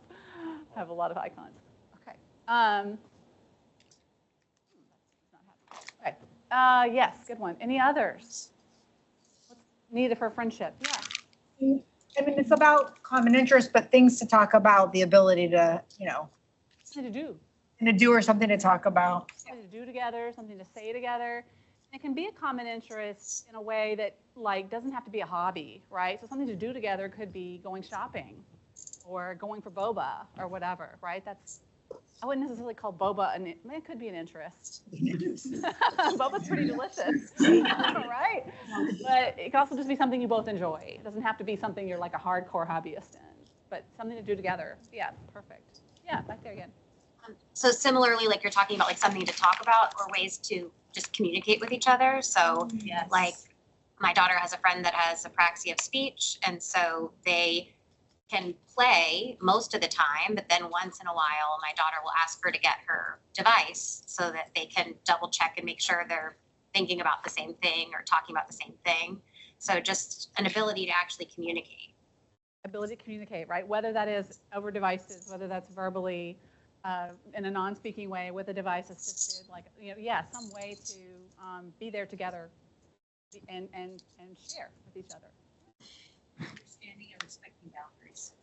Understanding and respecting boundaries, yes. Or another kind of like, in a way, sort of like humor, right? Because boundaries are very subjective, right? Like is one person a hugger and one is not, right? Or showing up at the house, right?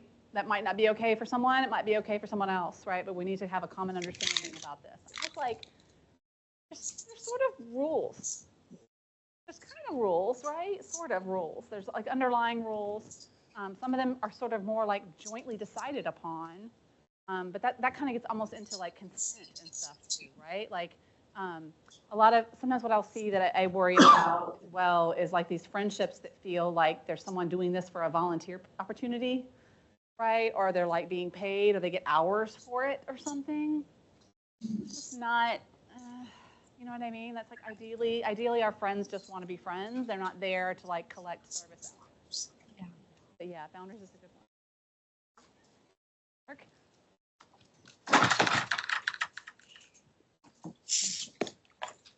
Oh, okay. Don't stand over here. Okay. All right. But do you think this will work? The Mac will work? Yes. As far as we can tell? Yes. Okay. All right. Fingers crossed.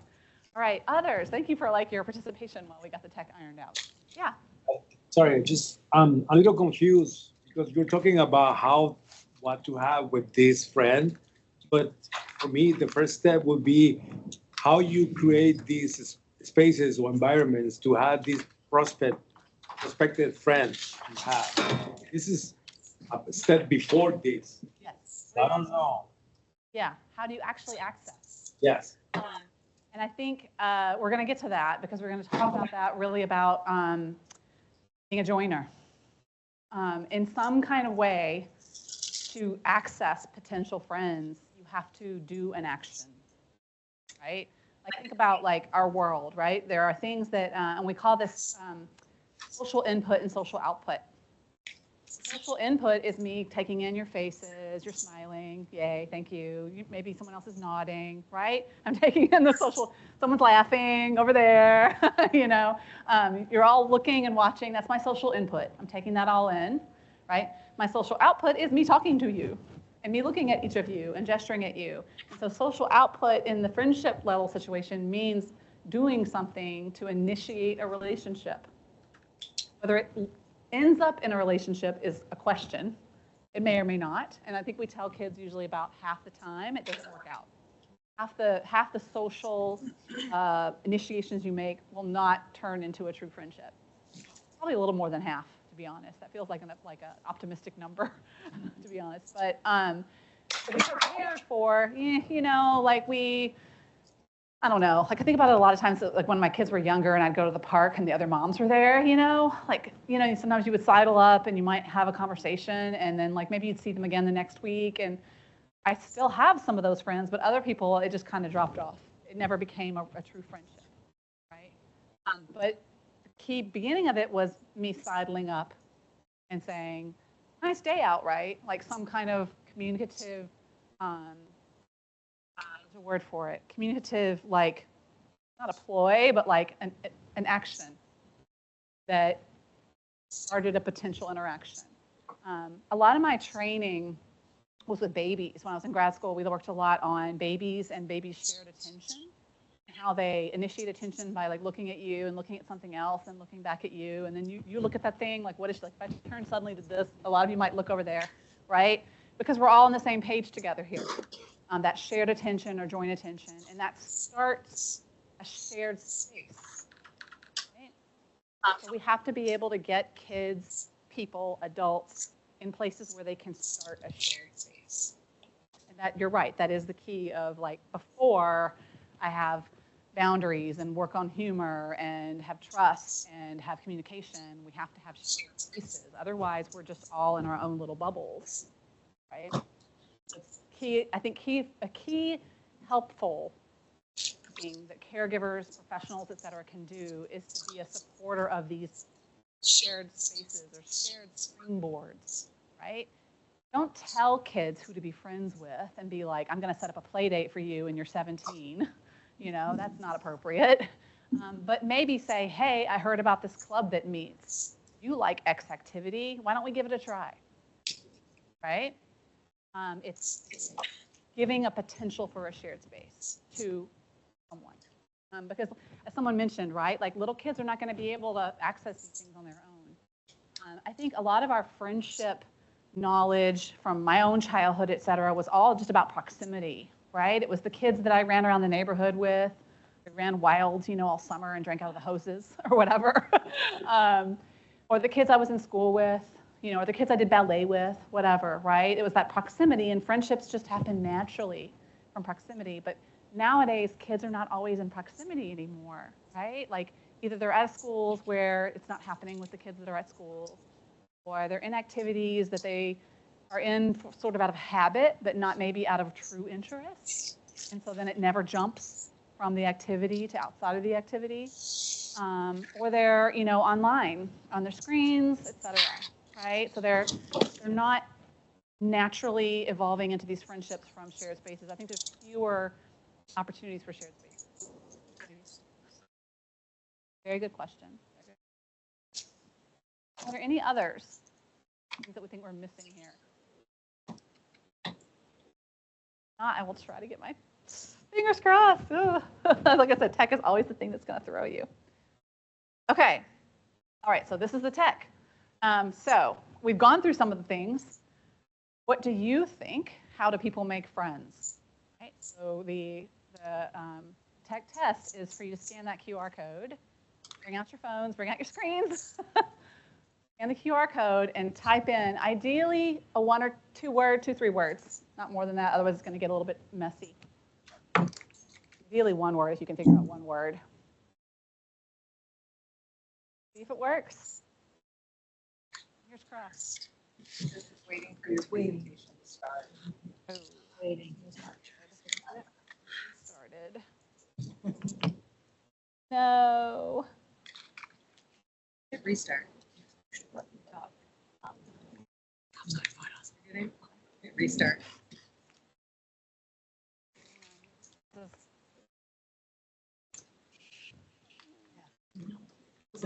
No, down on the presentation, it says restart. Error. Middle, no, the other screen with the yellow bar. Yellow bar. Up. The light yellow. Light yellow. There you go. Add in error. Does it like to add in out the add in error? Takes out that add in error, maybe. It was in, oh, it wants, aha, wait.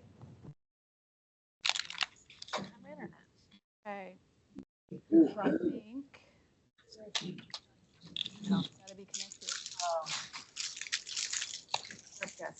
Oh, okay. I need internet, right? Otherwise, okay, I'm gonna actually put this down and restart.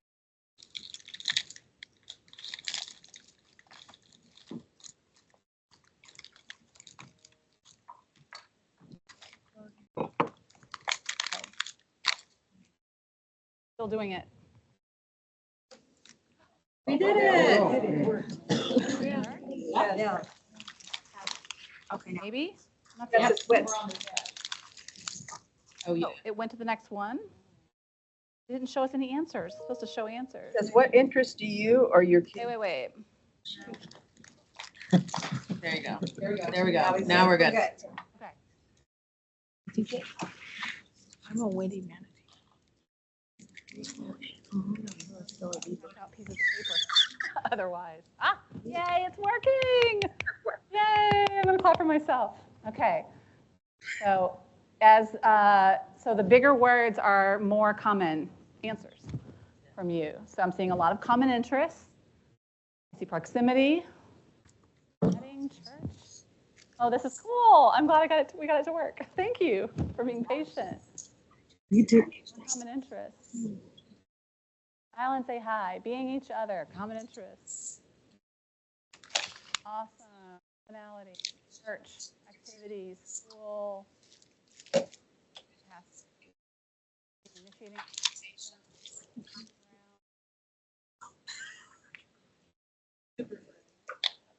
Like a little bit like I'm like mesmerized. Okay, all right, let's stop, and hopefully it'll stop. In common interest is being one of the bigger words. School activities, proximity. So the school activities, I think, are with a caveat.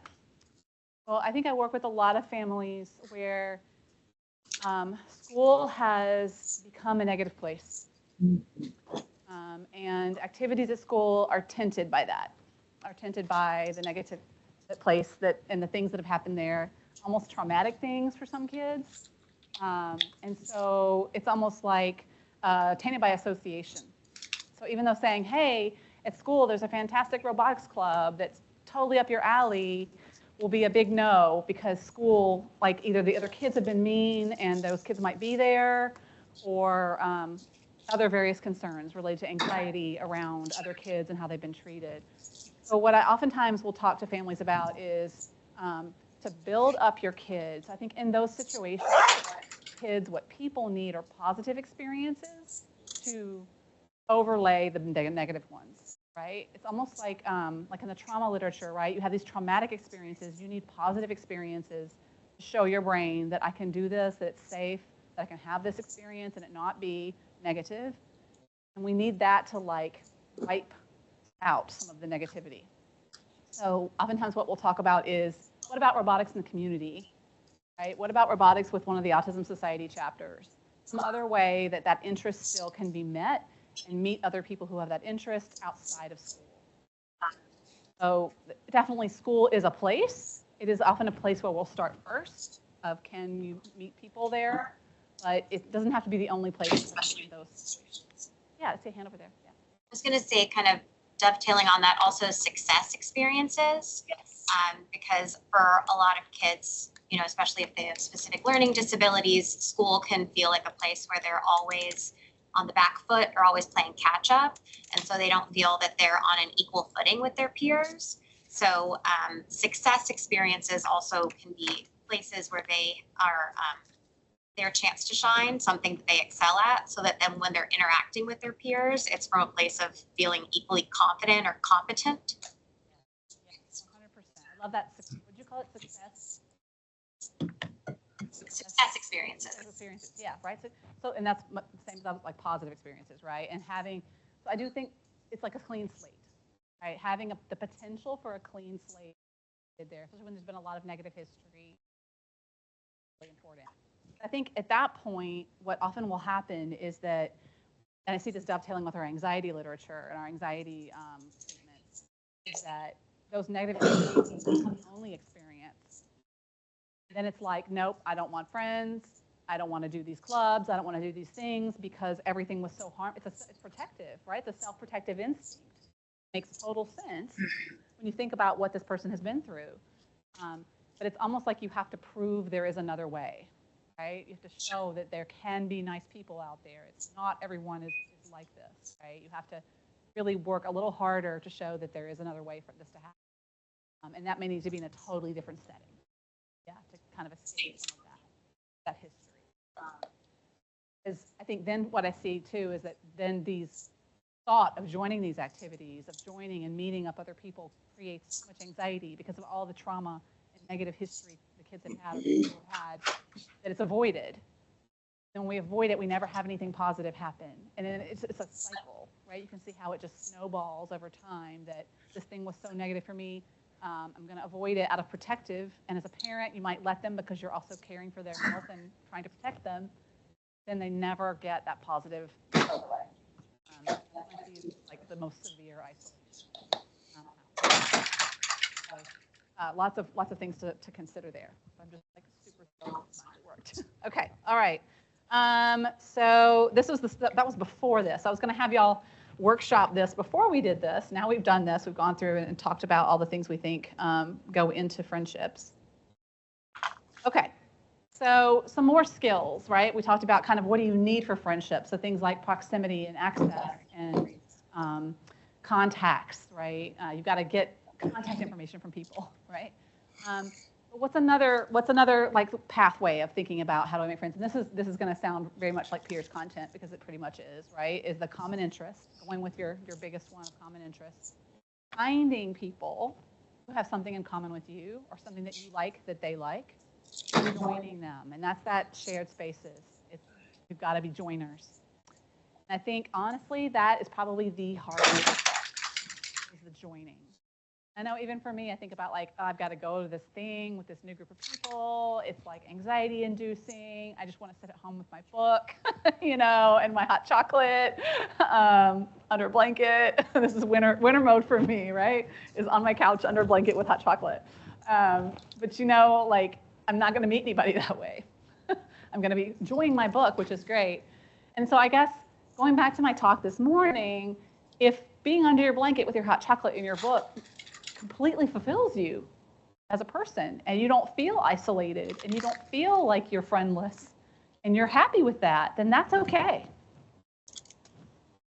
Much as we as parents want our children to have what we deem to be typical friendships, if they're okay, maybe we let them be okay. But if it's not okay, that's where we need to step in and help with the steps of, okay, how do we address this? If you do want friends, if you do want contacts and hanging out, people to hang out with, here's what we can do to make that happen. I have seen some terrible diagnostic reports in my day, like just bad stuff, where we've had to re-diagnose kids. And one of the worst I ever saw said that the child was not autistic because they said they wanted friends. Was a developmental pediatrician. Or one, we have one in Milwaukee. I wanted to reach out and strangle that guy. That is so off base, right? To say that you can't be autistic and want friends. And in fact, every kid in our peers program has said they want to make friends. So the 400 to 500 families we've had over the years, all those kids are not autistic.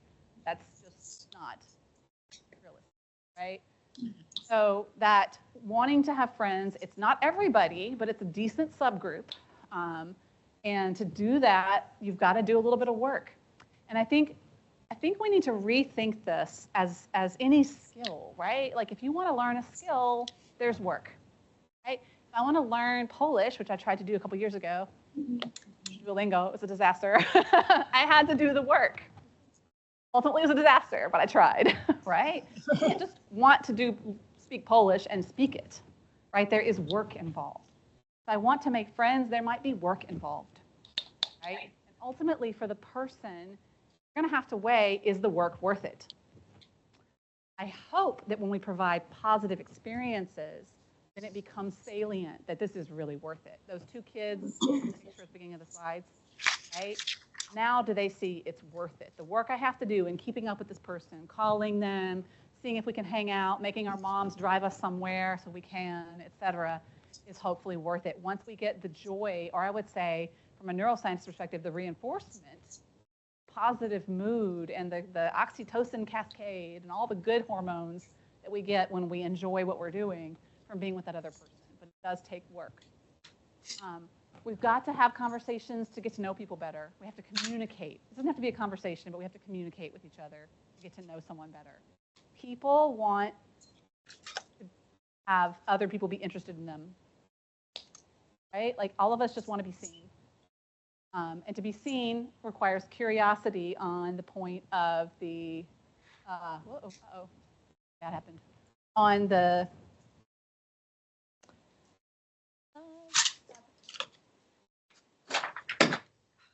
I think my time zone is going crazy now that I'm connected to the internet. All right.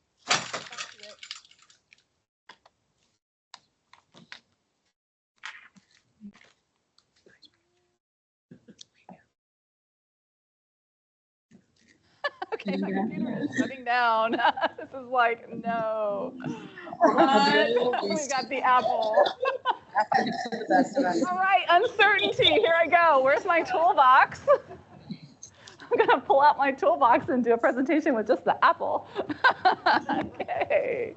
Not what I planned for this afternoon, but all right. Breath. All right, you're all smiling still. You're not angry. Okay. So I can look at this one that's still on the PC. So these relationships that take work, just like on a computer, is apparently taking work. We've got to, let me go forward on where it was. Okay, we've got to get people's contact information. This one is hard as well. You've got to ask someone, how do I reach you, right? What are your digits? What's your email? Can I text you? That's awkward. What if they say no? If they say no, you say, cool, and you move on, right? But this almost takes, I think, some role playing, some rehearsal of like, how do you ask someone for their contact information? How do you do that and not appear weird? How do you do that and maintain the interest? Okay okay to ask and not creepy. A lot of that is role playing. Then this interest group that you have joined, right? You've been a joiner, you've joined a group in some kind of way. You're hanging out in the group. That needs to leap. For a true friendship, it should leap from the group, right? So say I join my Jane Austenites, and all we do is go to Jane Austen conferences.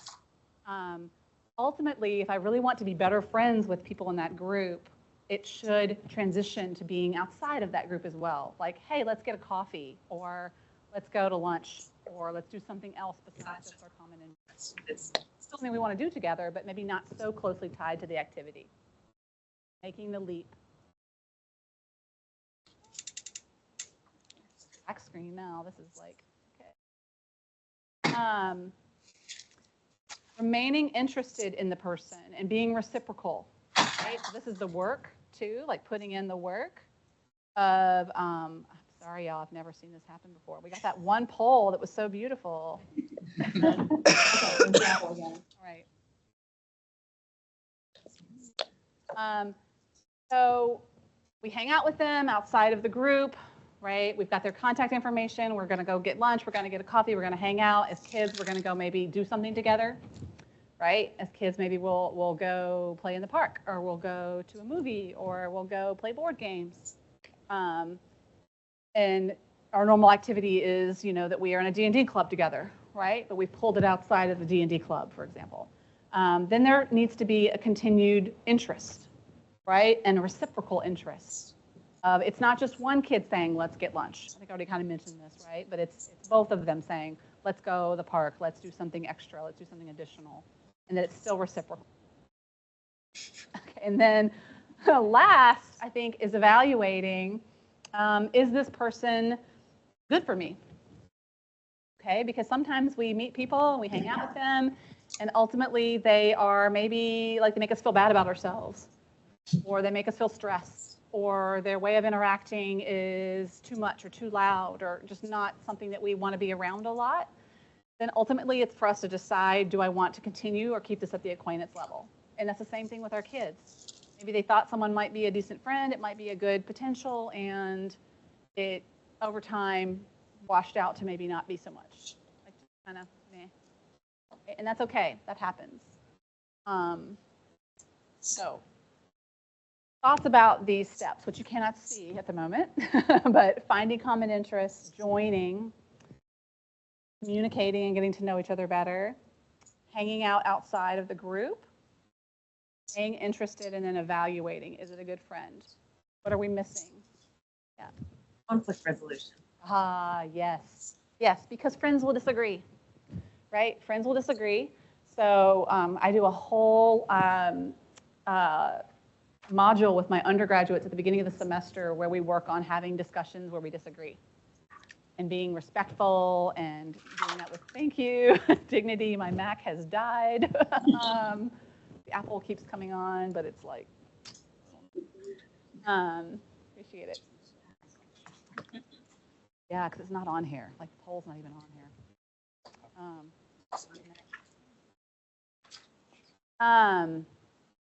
So how do you get through a difference and remain friends? Or how do you decide this is someone I want to get through this difference with versus like this difference is irreconcilable? And maybe this is not a friendship I want to continue, right? Those are all judgment calls for the person, partly.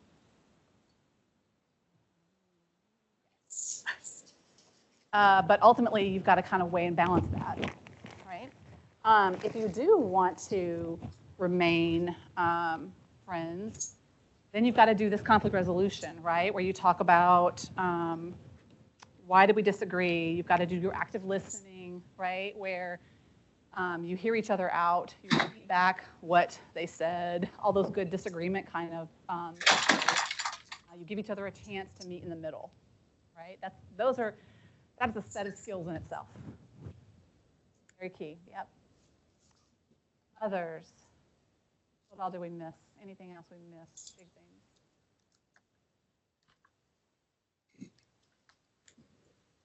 Yes.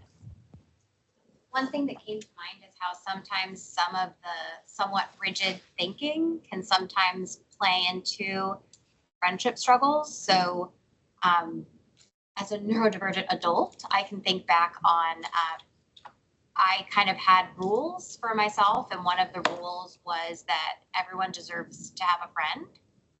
And so when there was a kid that didn't have other friends for whatever reason, I felt I was obligated to be their friend. However, oftentimes that child didn't have friends because they were mean or inappropriate.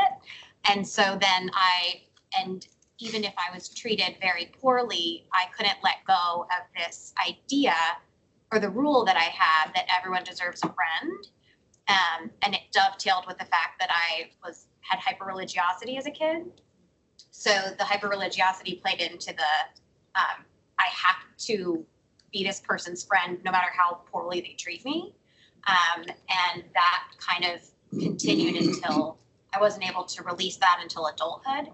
And so now having a neurodivergent child, I'm trying to make sure that those same patterns don't play out. And I see similar thinking patterns. And so we're very proactive on how to break it. But I feel like we're probably not the only two, especially females, who fall into some of that trap of being mistreated, but feeling like it's appropriate for other reasons, whether it be religion or, social rules or, fairness, those types of things that I think are common. You said so many amazing things in there. I'm going to try to pull upon a few, right? Because I think they do all impact in this picture, right? I think that it's interesting because I think that some of the things you pulled on are sometimes when I think of neurodiverse kids, I feel like they can be the best potential friends for other kids, sometimes to their own detriment, because they are so loyal, right? Like beyond maybe what they should be. In staying friends, even though someone is being abusive or harmful or really using them in some kind of way. So that we have to have a talk about that reciprocity and that equality in a friendship and how important that is. No one is above the other person. That no one's being paid to be there. Those kinds of things. Right. So I think that one I definitely feel like is an important one to touch on, right? That that black and white thinking or that concrete thinking can kind of potentially put people at risk, right? Of being in these relationships where someone's taking advantage, right? That obligation piece, I see that as well a lot of times, right? And it ties into the fairness of everyone should have a friend, right? So, but I think where we'll talk a lot with our kids is kind of about, well, yes, but it doesn't have to be you, right? Like maybe everyone does have someone out there. We would hope that everyone has someone out there that is a potential friend for them, but it's not the rule that it's you all the time, right? And relieving them of that responsibility in whatever way makes sense to them, right? That just the actual numbers, if you use the numbers for a concrete thinker, right? How many people are out there and how could you be friends with all of them, right? Ultimately someone needs to find someone else and not be you. Because it definitely, I think, can be a negative pattern, right? And then when harm is done, then that furthers this negativity around what the experience were. So yeah, definitely, I think, thank you for your observation. Trying to circle back to your original question in my mind, but because maybe I'm losing the thread. But another thing that it raised for me was sometimes that such a strong desire to be friends with someone that you might, you raised earlier about how, over half maybe of social initiations won't work out. But sometimes that fixating on wanting so badly to be friends with someone, and when it doesn't quite work out and it's not reciprocated, I'm trying to think of how to articulate that, but that, having trouble sometimes letting that go and not accepting that outcome. I don't know how to articulate what my question is, but I don't know if you're picking up on where. Yeah, like so much work into this already kind of phenomenon where, you know, it's like you put so much work into this already and then for it to not work out feels like too much of a loss. Or yeah, and just not accepting that outcome. I think that just the like when a young person wants so badly for the outcome to be a positive outcome and they're interested in that person and they think that they should be friends with them, not accepting that the person isn't reciprocating and feeling like, yes, I should be friends with this person. I do think that they are someone I want to be friends with. And feeling like it is an appropriate person to be friends with and not accepting that they're not reciprocating. And then, so I think when I hear of these, also then it progresses in a particularly dangerous direction. When there's this sort of intense friendship, does not want to be friends, at least at the teen, young adult level. Negative.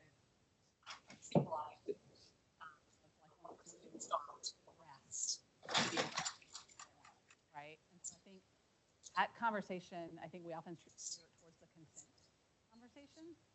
That as much as you want this, as much as you want this person to be your friend and think this would be a perfect friend for you, ultimately, like, that it's consensual. And they have the right to say no, just as you would have the right to say no. Right? So we have to kind of like pepper that into this conversation, that you can't force someone to be a friend. You know, they're not going to be your friend if you're forcing them. And that's not respecting their humanity, right, and their dignity. I guess sometimes people are nice, and so it's sometimes hard to understand that they're not necessarily saying no, but that they maybe are just being kind and understanding the difference between that reciprocal kindness versus like they're not. Real interest in friendship. Yeah. Yes. Our politeness. Yeah.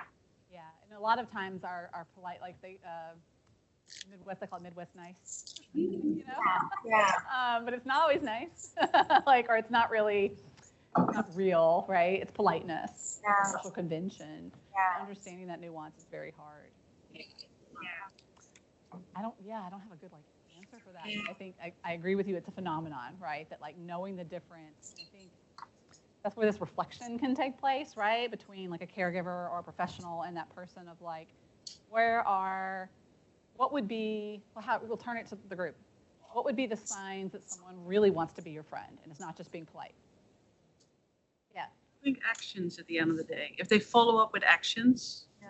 Follow up with actions, right? So rather than just, let's get coffee sometime, they actually say, let's get coffee on Tuesday at 10, right? Yeah, that would be one way to know they really mean it. Because the other statement, the let's get together sometime, is the polite statement. Right? Maybe not really mean it. There's some other ways to tell. It's hard, right? Yeah. Initiation, I think, and not just the follow through, but also the initiation of either activity or reaching out or communication or Did they initiate? not just always responding. Yes. So, and then that's that balance too, right? It's not always one-sided. It's not you always initiating and asking, it's them initiating. And that's one thing that I thought we loved with our peers data, looking at like the research that we were doing on that. We actually asked the kids before and after, like how many times they were hanging out with other kids. And we broke it down by times they had initiated with other kids versus times other kids had initiated with them. And our follow-up data showed increases in other kids initiating with them. So like, yes, right? That's what we wanted to see, was that kids were reciprocating, and it wasn't just because the kids we had in peers, it was a homework assignment. So if they did the homework, then it would improve, right? But to see that other kids were reciprocating, that was kind of the key of like, okay, there's maybe a potential real friendship developing. Some of the people online are having a little hard time hearing you consistently with your microphone. Just to. You know what? I will move it over here. Thank you for letting me know. That's better. Or even higher. Better? Maybe. This is just like tech marvel. Where's it go? There's a trick. Okay. Sorry about my computer.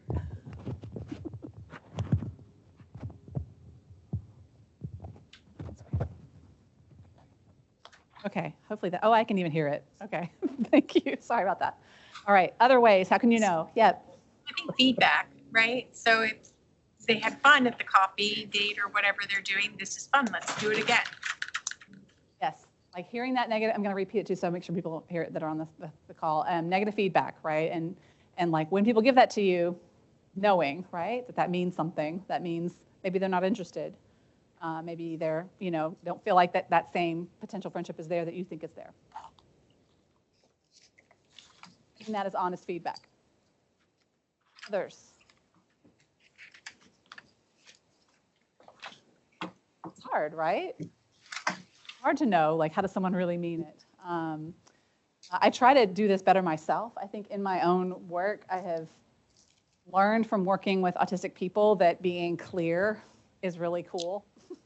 That a lot of our social niceties muddy the water, and we think it's being social nice, but it's actually being vague, and that being kind of more clear and direct is actually a lot kinder. So like I've learned that in my own interactions, that particularly like in a workplace environment, like when someone's doing something annoying, that it's a lot kinder just to be like, hey, could you not do that thing? And like being angry about it for a long period of time. It's a skill being direct, to develop that with diplomacy. Yeah. One of the things I don't remember where I heard this phrase, but I think it was in grad school, is just choosing discomfort over resentment. Yes, that's fantastic. We say clear as kind sometimes. Yeah, like don't let the resentment build, just actually have it out, right? And that's just so much, like our admin once came to me and was like, we have this grad student that's constantly asking her for things, and she's like, it's too much, and I'm getting really frustrated, and I can't do my other work. And she was like, I don't know what to do. And I was like, have you talked to him? And she's like, no. And she was like, I don't want to hurt his feelings. And I was like, he doesn't know that he's coming to you too much. He doesn't know what the standard is. He's a new grad student. It's okay to tell him, hey, X, when you come by my desk 4 times in a day, I can't do my work. Please come by less. Say less, right? But actually don't say less, And it kind of, her eyes got wide, and she was like, I can say that? And I was like, yes, you can say that, And it's okay, right? We should be able to take feedback, right? And it's good if he gets upset, you might then actually say, hey, this is feedback. I don't mean to hurt your feelings. I just want you to know your behavior affects me, and here's how I wish you would change. What happens? It resolved. And it was quick. Another good example, I made a blunder, right? We all do blunders, I'll tell an anecdote while we're here. I wrote a group of undergrads, and I had a professor I was working with, and I CC'd her on it because she was on the project. And I mentioned her with her first name. I said, let's change her name for privacy. Jessica and I want you to meet for this lab meeting in this time and day or something. And she came by my office and was like, hey, that upset me, that email you sent. I was like, what? I had no idea. Like, I upset you. And then I was like, tell me, what did I say? What did I do? She said, I don't want my undergrads to call me by my first name. I want them to call me Dr. So-and-so. And I was like, oh, I am different. I just go by my first name, but you do not. I am sorry. Let me fix this and make sure they know how you want to be addressed. What was so great about that was that it was like, she just gave me the opportunity to make it right. And it was done. There was no workplace resentment, mean looks over the water cooler, bad votes on some kind of committee we're on together or whatever, right? It was like the conflict was dealt with and done, and then we moved on, and it gave each person an opportunity to have their thoughts be aired. And I just still to this day, I appreciate that, because it gave me a model for this is the way, right? Rather than this angst that I'm assuming she knows I'm angsty, when we all know what assuming does, right? So, into the conflict resolution too. 3 minutes. All right. Okay. So, our next slide, I hope it will work, is to actually try to sort us into groups. I want you to start thinking about, and maybe if you're professionals, we can go ahead and have you move to a professionals table or professionals. If you're both professional and caregiver, you can choose about the loved one in your life who's on the spectrum, or if that's you, that's okay too. and what their interests are. What brings them joy? What are their interests? What do they enjoy doing? What would they do if they had time to do whatever they wanted? What those are, because I'm going to ask you your next thing, if it works, is actually to type that in, and we're going to try to create groups based on those things. See commonalities. That's where I'm going to try to hopefully group you together around that. I'm not from here. I have been told, though, that you have an amazing handout in your bags that lists all of the things that are vendored. So if you're not sure, like what your loved one or your interest might be, you could also pull this out and look at this amazing list. Y'all are like really well resourced compared to Wisconsin. I'm not gonna lie, because we have everything from art to dance, equestrians, martial arts, music. I saw gaming in here somewhere, sports. But it could be books, it could be movies, it could be roller coasters, it could be, we had a kiddo that really liked South Korean history. Yeah, the gamut, and we'll see what pops up on the screen, hopefully. Again, thinking about that while we're gonna. Any other thoughts before we hopefully move on to that slide? Learn more about the CARES program or looking into it for our loved ones, how would we go about that? Yes, that's a good question. I'm assuming because y'all are in California, you know the whole like CARES rigmarole, but maybe you don't. So Pierce is developed at UCLA, and there are preschool, young teen-ish, 12 to 16. There's not really a school age version because it was based on another treatment called child friendship training. They also have that at UCLA. Young adult, I think those are the main versions. Preschool, teenager, young adult, and then the school version. So if you even just Google UCLA SEMEL, SEMEL, and then Peers, it's the SEMEL Institute at UCLA, SEMEL. There's my background. Fingers crossed. If you Google UCLA SEMEL Peers, their website will come up, and they have on there all of the certified providers. There's like resources and lists of everybody that's certified, everybody that's all the research they're doing, the groups they offer themselves, the research studies they have for themselves.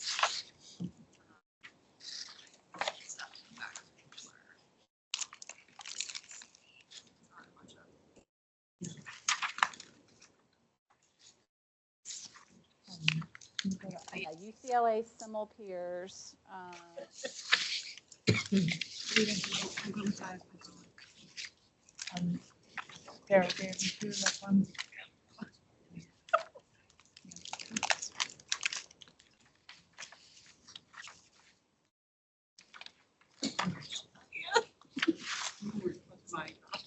What I like about the SEMEL Peers page too is the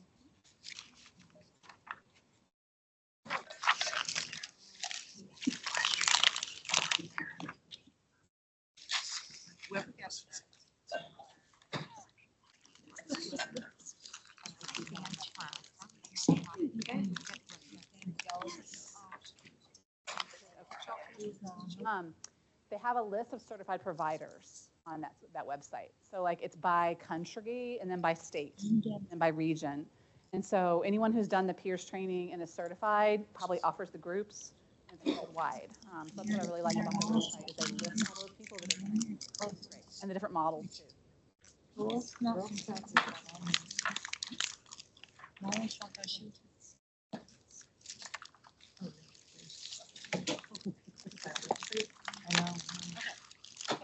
Be thinking of what your word's going to be. We're able to do our QR code. Your interests of your loved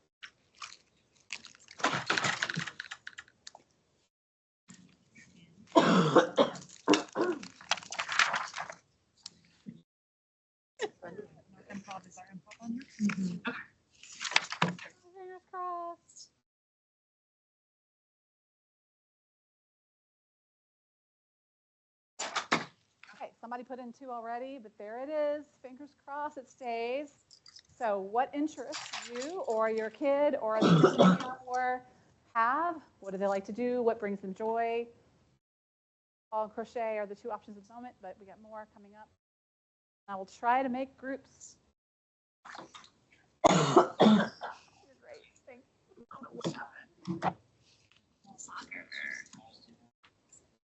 Video games, gaming. Yep.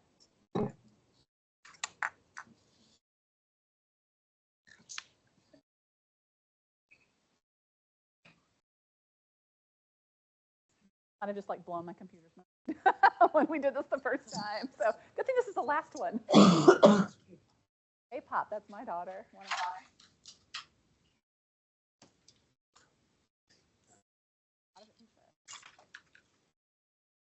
And there's going to be some video game tables. Animal table, maybe.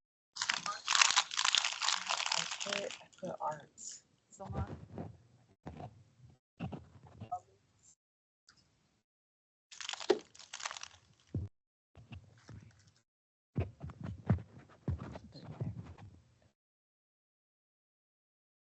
Okay. All right, cool. Okay. We got half an hour. All right. So, okay.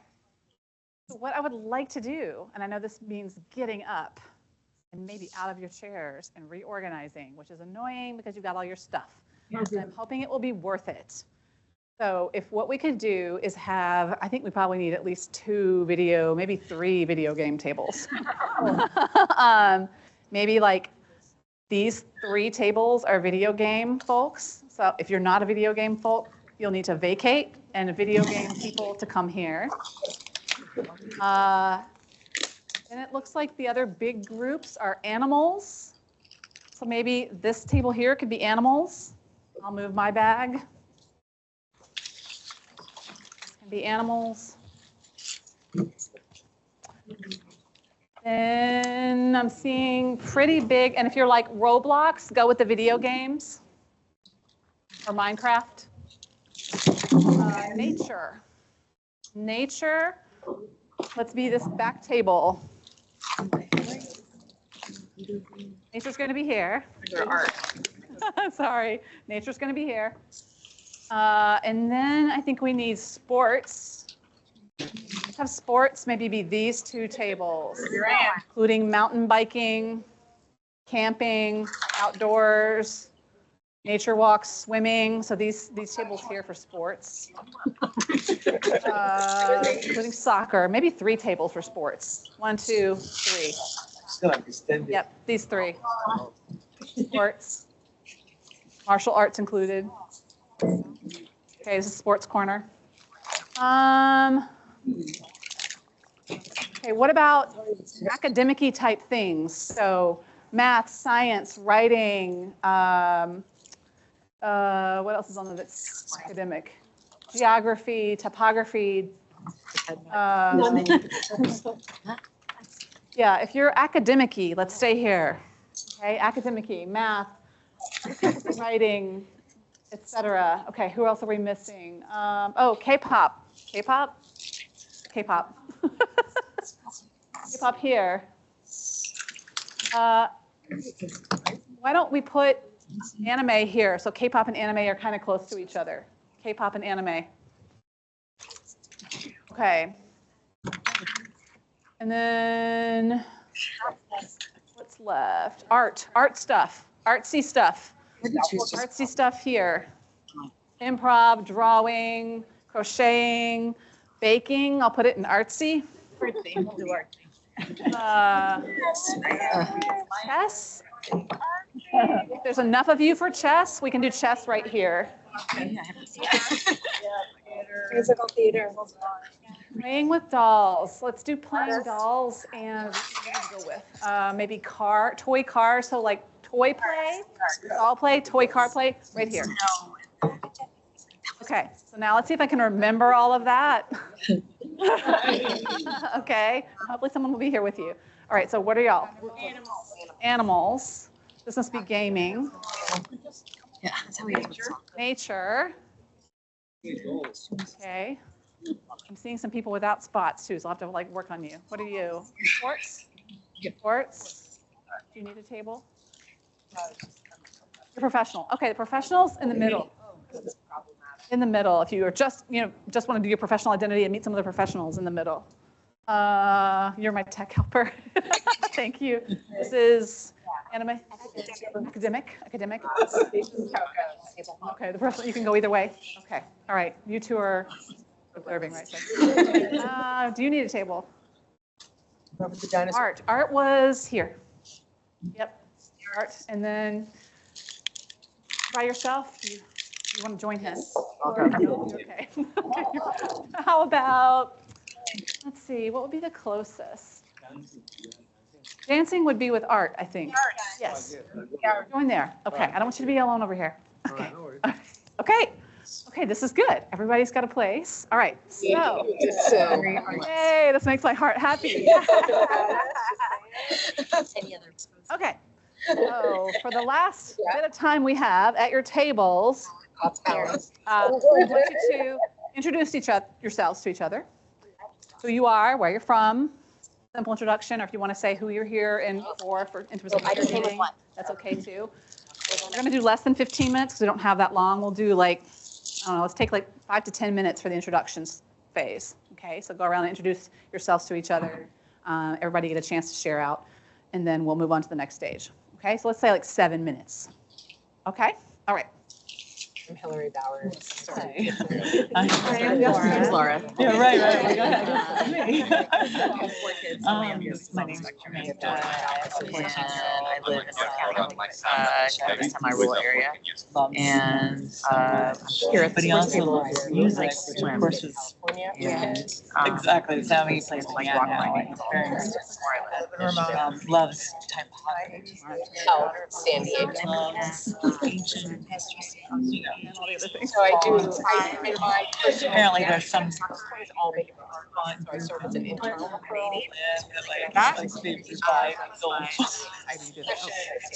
People are somewhere, they're just in Berlin, I guess. So, yeah, I'll clarify that for you. No, I'm in the Power office, so it's cross street. supposed to update it more automatically, but I should have Campus, or are you referring to? anyway, so, but once again, you really get to see it about Right, so that's UCSD. UCSD. You know, yeah, and he does it all in his own. So it's, you know how he got to it, you know, he just gets right I'm in the Poway office. So it's kind of a thing. And I certainly don't understand it. Like, he didn't get it from me. Oh, he gets it right. He gets it right, but they want to make sure he's getting to it the right way. But then, but he doesn't understand why it's so. No, well, he doesn't understand why it's actually writing it. He just right, show his work. It drives him crazy. Reframing. Too hard, like writing it down, transitioning it from beginning to end.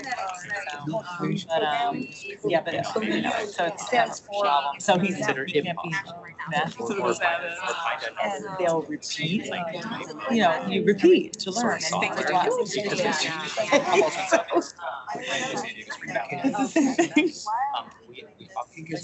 Right. It's a web-based app, so you just go to the So he doesn't belong anywhere. He doesn't belong. But now that the only reason why you just go to the web and do it, all you use to learn. That's right, but then that's very isolating. I have a sign on. I saw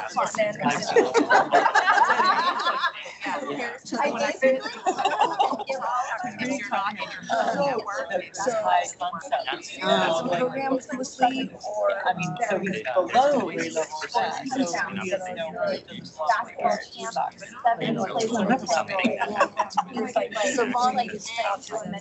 right, yeah, it's always, you know, that's how the spectrum is. and you're probably you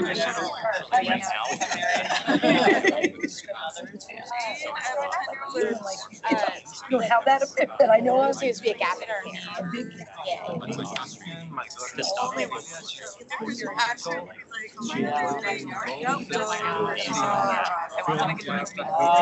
just trying to avoid this. I've seen a colleague of it. I just came down on our phone. Once you log into your own particular routine. Three sports a season. Oh, I know. It's Full calendar. 2001. Oh my God. I feel like I've met so many like basketball morning. Yeah. Oh, he's not going. For that age, he's He's 7, right? Right. Our region is so. He just wants to whack you made that comment too. That's nice to hear that. Fair enough. I agree with the. You know, my son does a lot across my concepts, like very robust, and I feel like it just, I think it's everywhere. I'm in a weird spot here.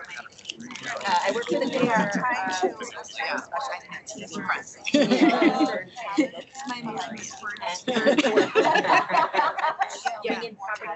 She's near RV. I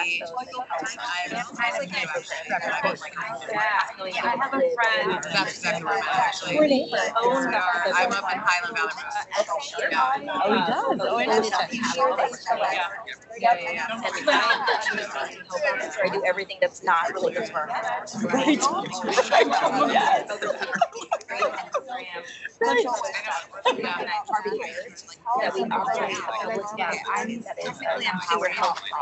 that's great. Like from Rancho Borough. That's like really. I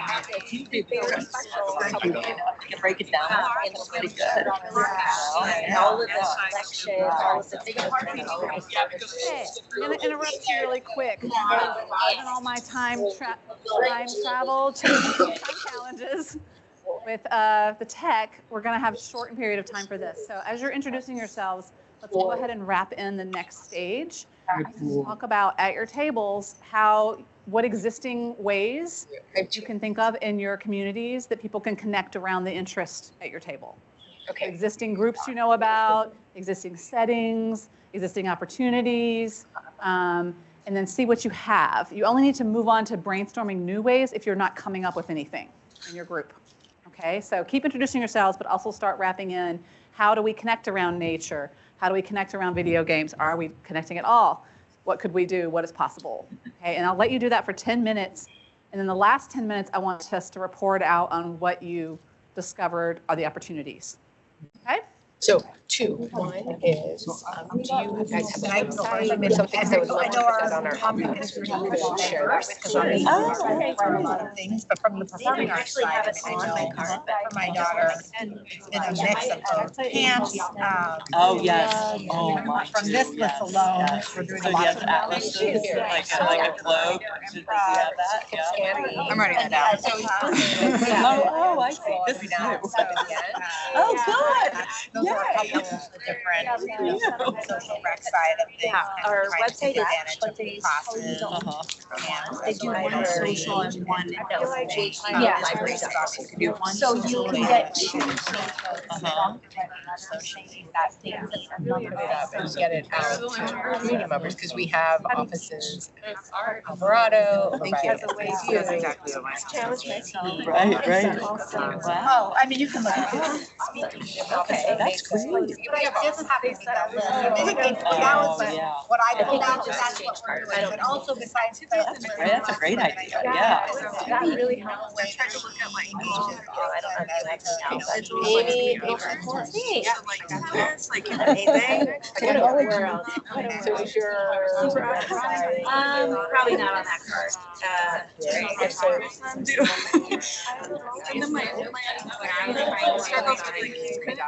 ADHD ADHD.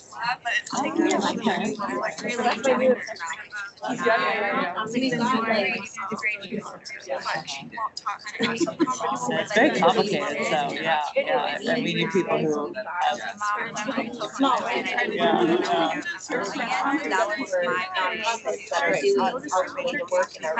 So I just need somebody. Yeah, I've always been happy with ours, yeah.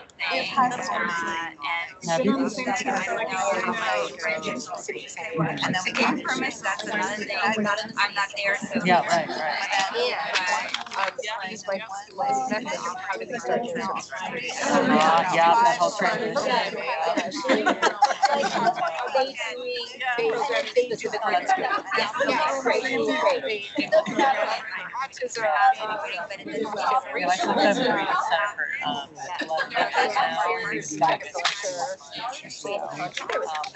There's a QR code down there. Oh, we've had very little. I tried not to take it. That's like. Yeah, we've only had like 3 involved. So I would talk to them. How did they set it up? Because they have a whole field. Yes.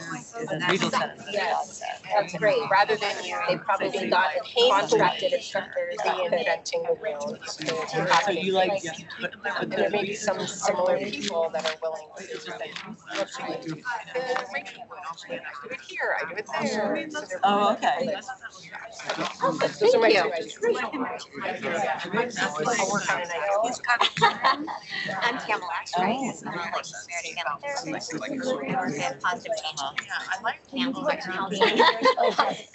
Positive change. Positive change counseling center. And I went to college for undergrad.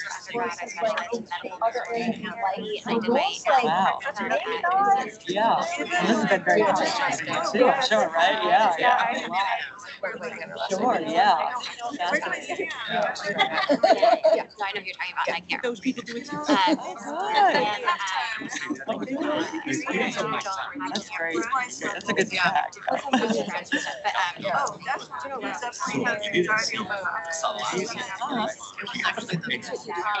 So I did, and then I did my practicum in primary care behavioral health.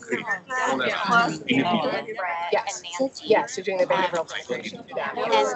And I also worked at internal med clinics and family med clinics. And I went to all the clinics. I was the lead Enthusiastic.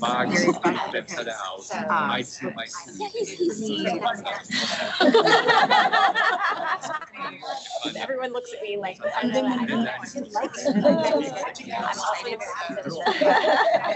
now, I think I'm probably gonna jump ship. Although I probably have, but I'm very ready to jump ship. Yeah. meeting for the first time. Anyway, So you do the fonts and the logos, like, he loves symbols, he's like a symbologist or something, yeah. Very visual and loves those, like, dyslexia. he also does ballet. Very rigid there. I mean, loves like have a certain My husband is a physician. It goes with the numbers, right? Isn't that interesting? That was diagnosed It's all about because he was that kid that never studied and then The kids. Oh, I know. Well, that's good because a lot of kids don't know. He was like, just no medicine. It's not like that. Oh, So then they diagnosed him with ADHD We have a lot of problems. the first to last. Yeah. So, but he did great, and now he's an Yes, it is physics, yes. That's right. kind of an analysis on it. Right, it's similar, like similar, but then you're moving over from like the Yes, it's exactly right. His form is. My perspective is whether you have, It's good. It's good. He just it's hard. Like, and it's so medical Right. school. Try 50,000. As he gets older, he gets harder. You have to really kids socialize. I'm glad he made it through. Which we were, I like, something, right? Like, And then you're good at bring that effort out. Yes, you're gonna be great. So he, so yeah, so we're very neurodivergent. Whatever. And we live out in the area. So it's like, Oh, yeah. Yeah, my son is especially if you. Yeah, your son's an adult. Yeah. Live in the world, like it really takes that. I don't know if you guys. Oh, yeah. But it's like, that's like my biggest challenge when it comes to like developing. He just loves being like, and you know why? Yeah, like inviting to like, she's working most start low, low pressure type thing. We'll still on that. But yeah, it's hard. Yeah, yes, right. It's when you swim. Yeah, and I've been thinking, how she does cool summer. Autism, but it's very.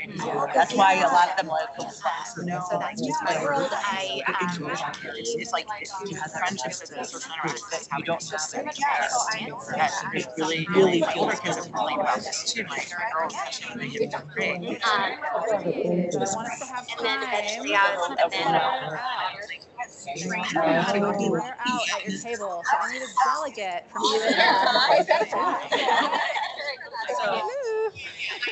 delegate from each table to give us an idea or a way you found to connect around your kids' or loved ones' interests. Okay? Gaming table. You want to start? Or are they usually certain challenges and stuff? Both, whether or not they know it. Yep. Okay. We have definitely had parents. It's like, oh, are they gonna like? All right. What's this table right here? Okay. Figure out who you are. Nature. You're the nature table. Okay. What did you find? Anything that you discovered amongst yourselves that would be a good opportunity? It's like it's really fascinating. Yeah. Yeah, and I would definitely say look how beautiful it is here. You can go outside all year round. Yes. So you have limitless opportunities. I'm sure we have. Well, we have, I guess, no opportunities, but yeah, there should be a lot here for you to access. Right. So awesome. Sports. You're in Rancho. Did you find some things? Someone want to tell us what you found? Sure, whatever you had to do, change all the time. Sorry, what were we supposed to be finding? Interesting way, or like something someone suggested that your loved ones could do around this interest. There was a suggestion that somebody made about like if your kid's in a sport, maybe inviting kids from that setting to like a professional, like another game. Like a game, third soccer game, just go to a professional soccer game. Crossover thing. Yes. That was one suggestion. I don't know if anybody. Yes. How difficult it is when our kids said they want a friend, want a best friend, and just finding how to make the time to facilitate friendships is really difficult. It's work. It's hard, and we all work. There's so many differences, I think, across the country with this. Like when we started our anxiety program in England, they run this thing. It's parent training. They run it during the daytime. And they were like, yeah, parents just come from like 11 to 1 every week. And I was like, I don't understand. This is not compute. We have trouble with families who work second shift in Milwaukee, right? They can't even come at night because they're working. So it's hard. It's hard when we are working so many jobs and doing so many things and then having to put in the work to make this kid's social life happen or this person's social life happen. Ideally, some of that gets transferred to your loved one over time, some of the communication. So you can see how you could scaffold this. Like, I'm going to help you get this started and get this ball rolling by getting you to this place where you can do this thing, helping you get the contact information, trying to facilitate it. But over time, maybe the kids are contacting each other on their own, right? That you can kind of see how that could grow over time. And then hopefully, eventually, maybe they're able to find a way to even meet up on their own, like whether it's transportation or arranging it or alternating, right? One of the biggest things I talked about with some of our parents was that if you find you have kids who have things in common, set up a carpool, right? Like you could take turns amongst the parent group. In some cases, the parents do need to liaise with each other because that takes a huge load when there's a group parent effort. It's not just you doing it all the time. Sharing some of that burden. Yeah, but it has to kind of grow over time, just like the kids' involvement. Good one. Over here, This is academics. All right, so I've got the achiever kids over here. What did you come up with? Yeah. So my son's really into math, and he's in first grade. And at school, he's saying that it's not challenging enough. And so actually, I found this curriculum. It's called Beast Academy, and it feeds into I think for high school it's AOPS. And so I started him on that, and then so he's doing online learning, and it has workbooks. That's actual book, paper, and pen. So he's loving it. But like the battle is trying to get the school teacher to be accepting of that. She is not. And so I had to do some convincing. So she said, okay, fine. If she finishes my work at school, then he can take out this extra workbook and work on it, Right. And I would say for like kids with academic interests, age your son, because that is hard, like the early elementary ages. When they get older, like there will be math club, there will be like science club. You're at decent sized schools, they'll have these academic interest-based clubs that are really good. They're little like that, it's harder. So I think you doing the work is fantastic to like kind of get them connected to something around that interest.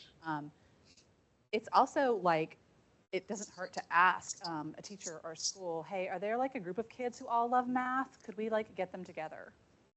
If something doesn't exist, you can create it. Like there's the worst that can happen, they say no, there's no other kids, or like if there's a mom's group online, can you put out a thing and say, hey, anybody's kid interested in math or anybody's kid interested in chess or whatever, and try to create something that needs to be there. It's not there yet. So it's definitely a possibility. It takes a little more finagling. But yeah, okay, excellent, thank you. This group is the arts. Okay, what did you come up with? Anything good? I think we shared a lot of different, activities that our kids are doing. But we talked about clubs at school. We talked about different, performing arts, so different classes, dance classes, improv groups. So there's a lot of different, There's a lot of opportunities. Yes. Participating in. Awesome. And I love seeing kids get involved with the arts. I think the arts are typically a very accepting place.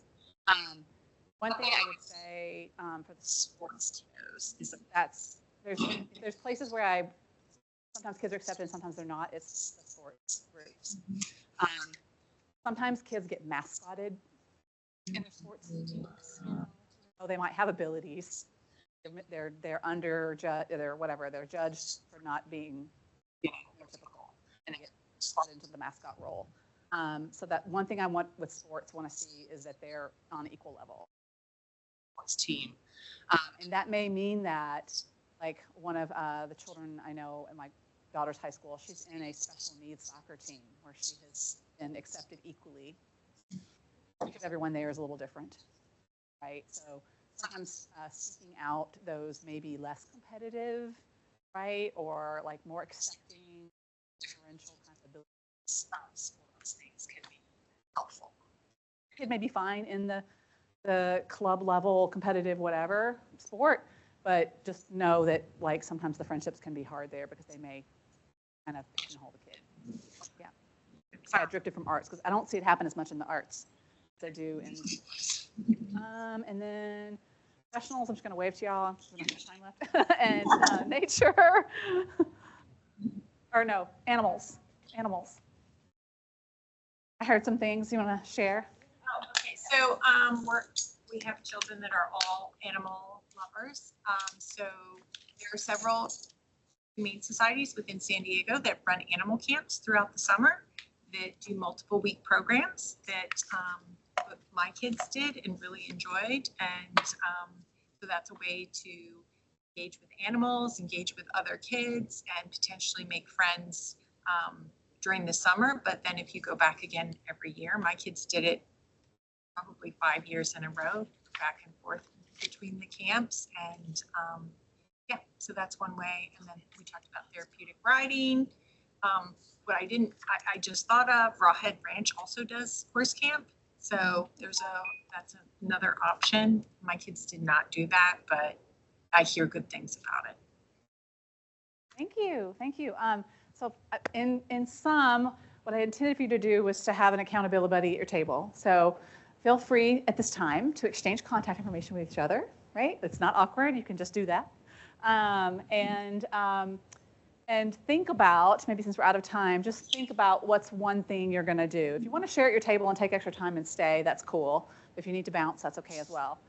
What would be one thing you would do as a result of today's discussion? What's one concrete thing, even write it down, that you're gonna do from there? I'm going to call and check on those Humane Society camps, or I'm going to look into my kids' soccer team and make sure they're not being mascoted, or I'm gonna sign my kid up for that theater group, whatever it might be, right? Or I'm gonna think about my kid going to that gaming club and like, how can I develop that outside of the club? Can I bounce, can they make friends there and move it out of the club some? Get contact information, okay? So for yourselves, think about one thing you're gonna do. And then once again, thank you for giving me grace with all of my tech problems. And for staying and hanging in there with me. So I appreciated your attention today. Thanks.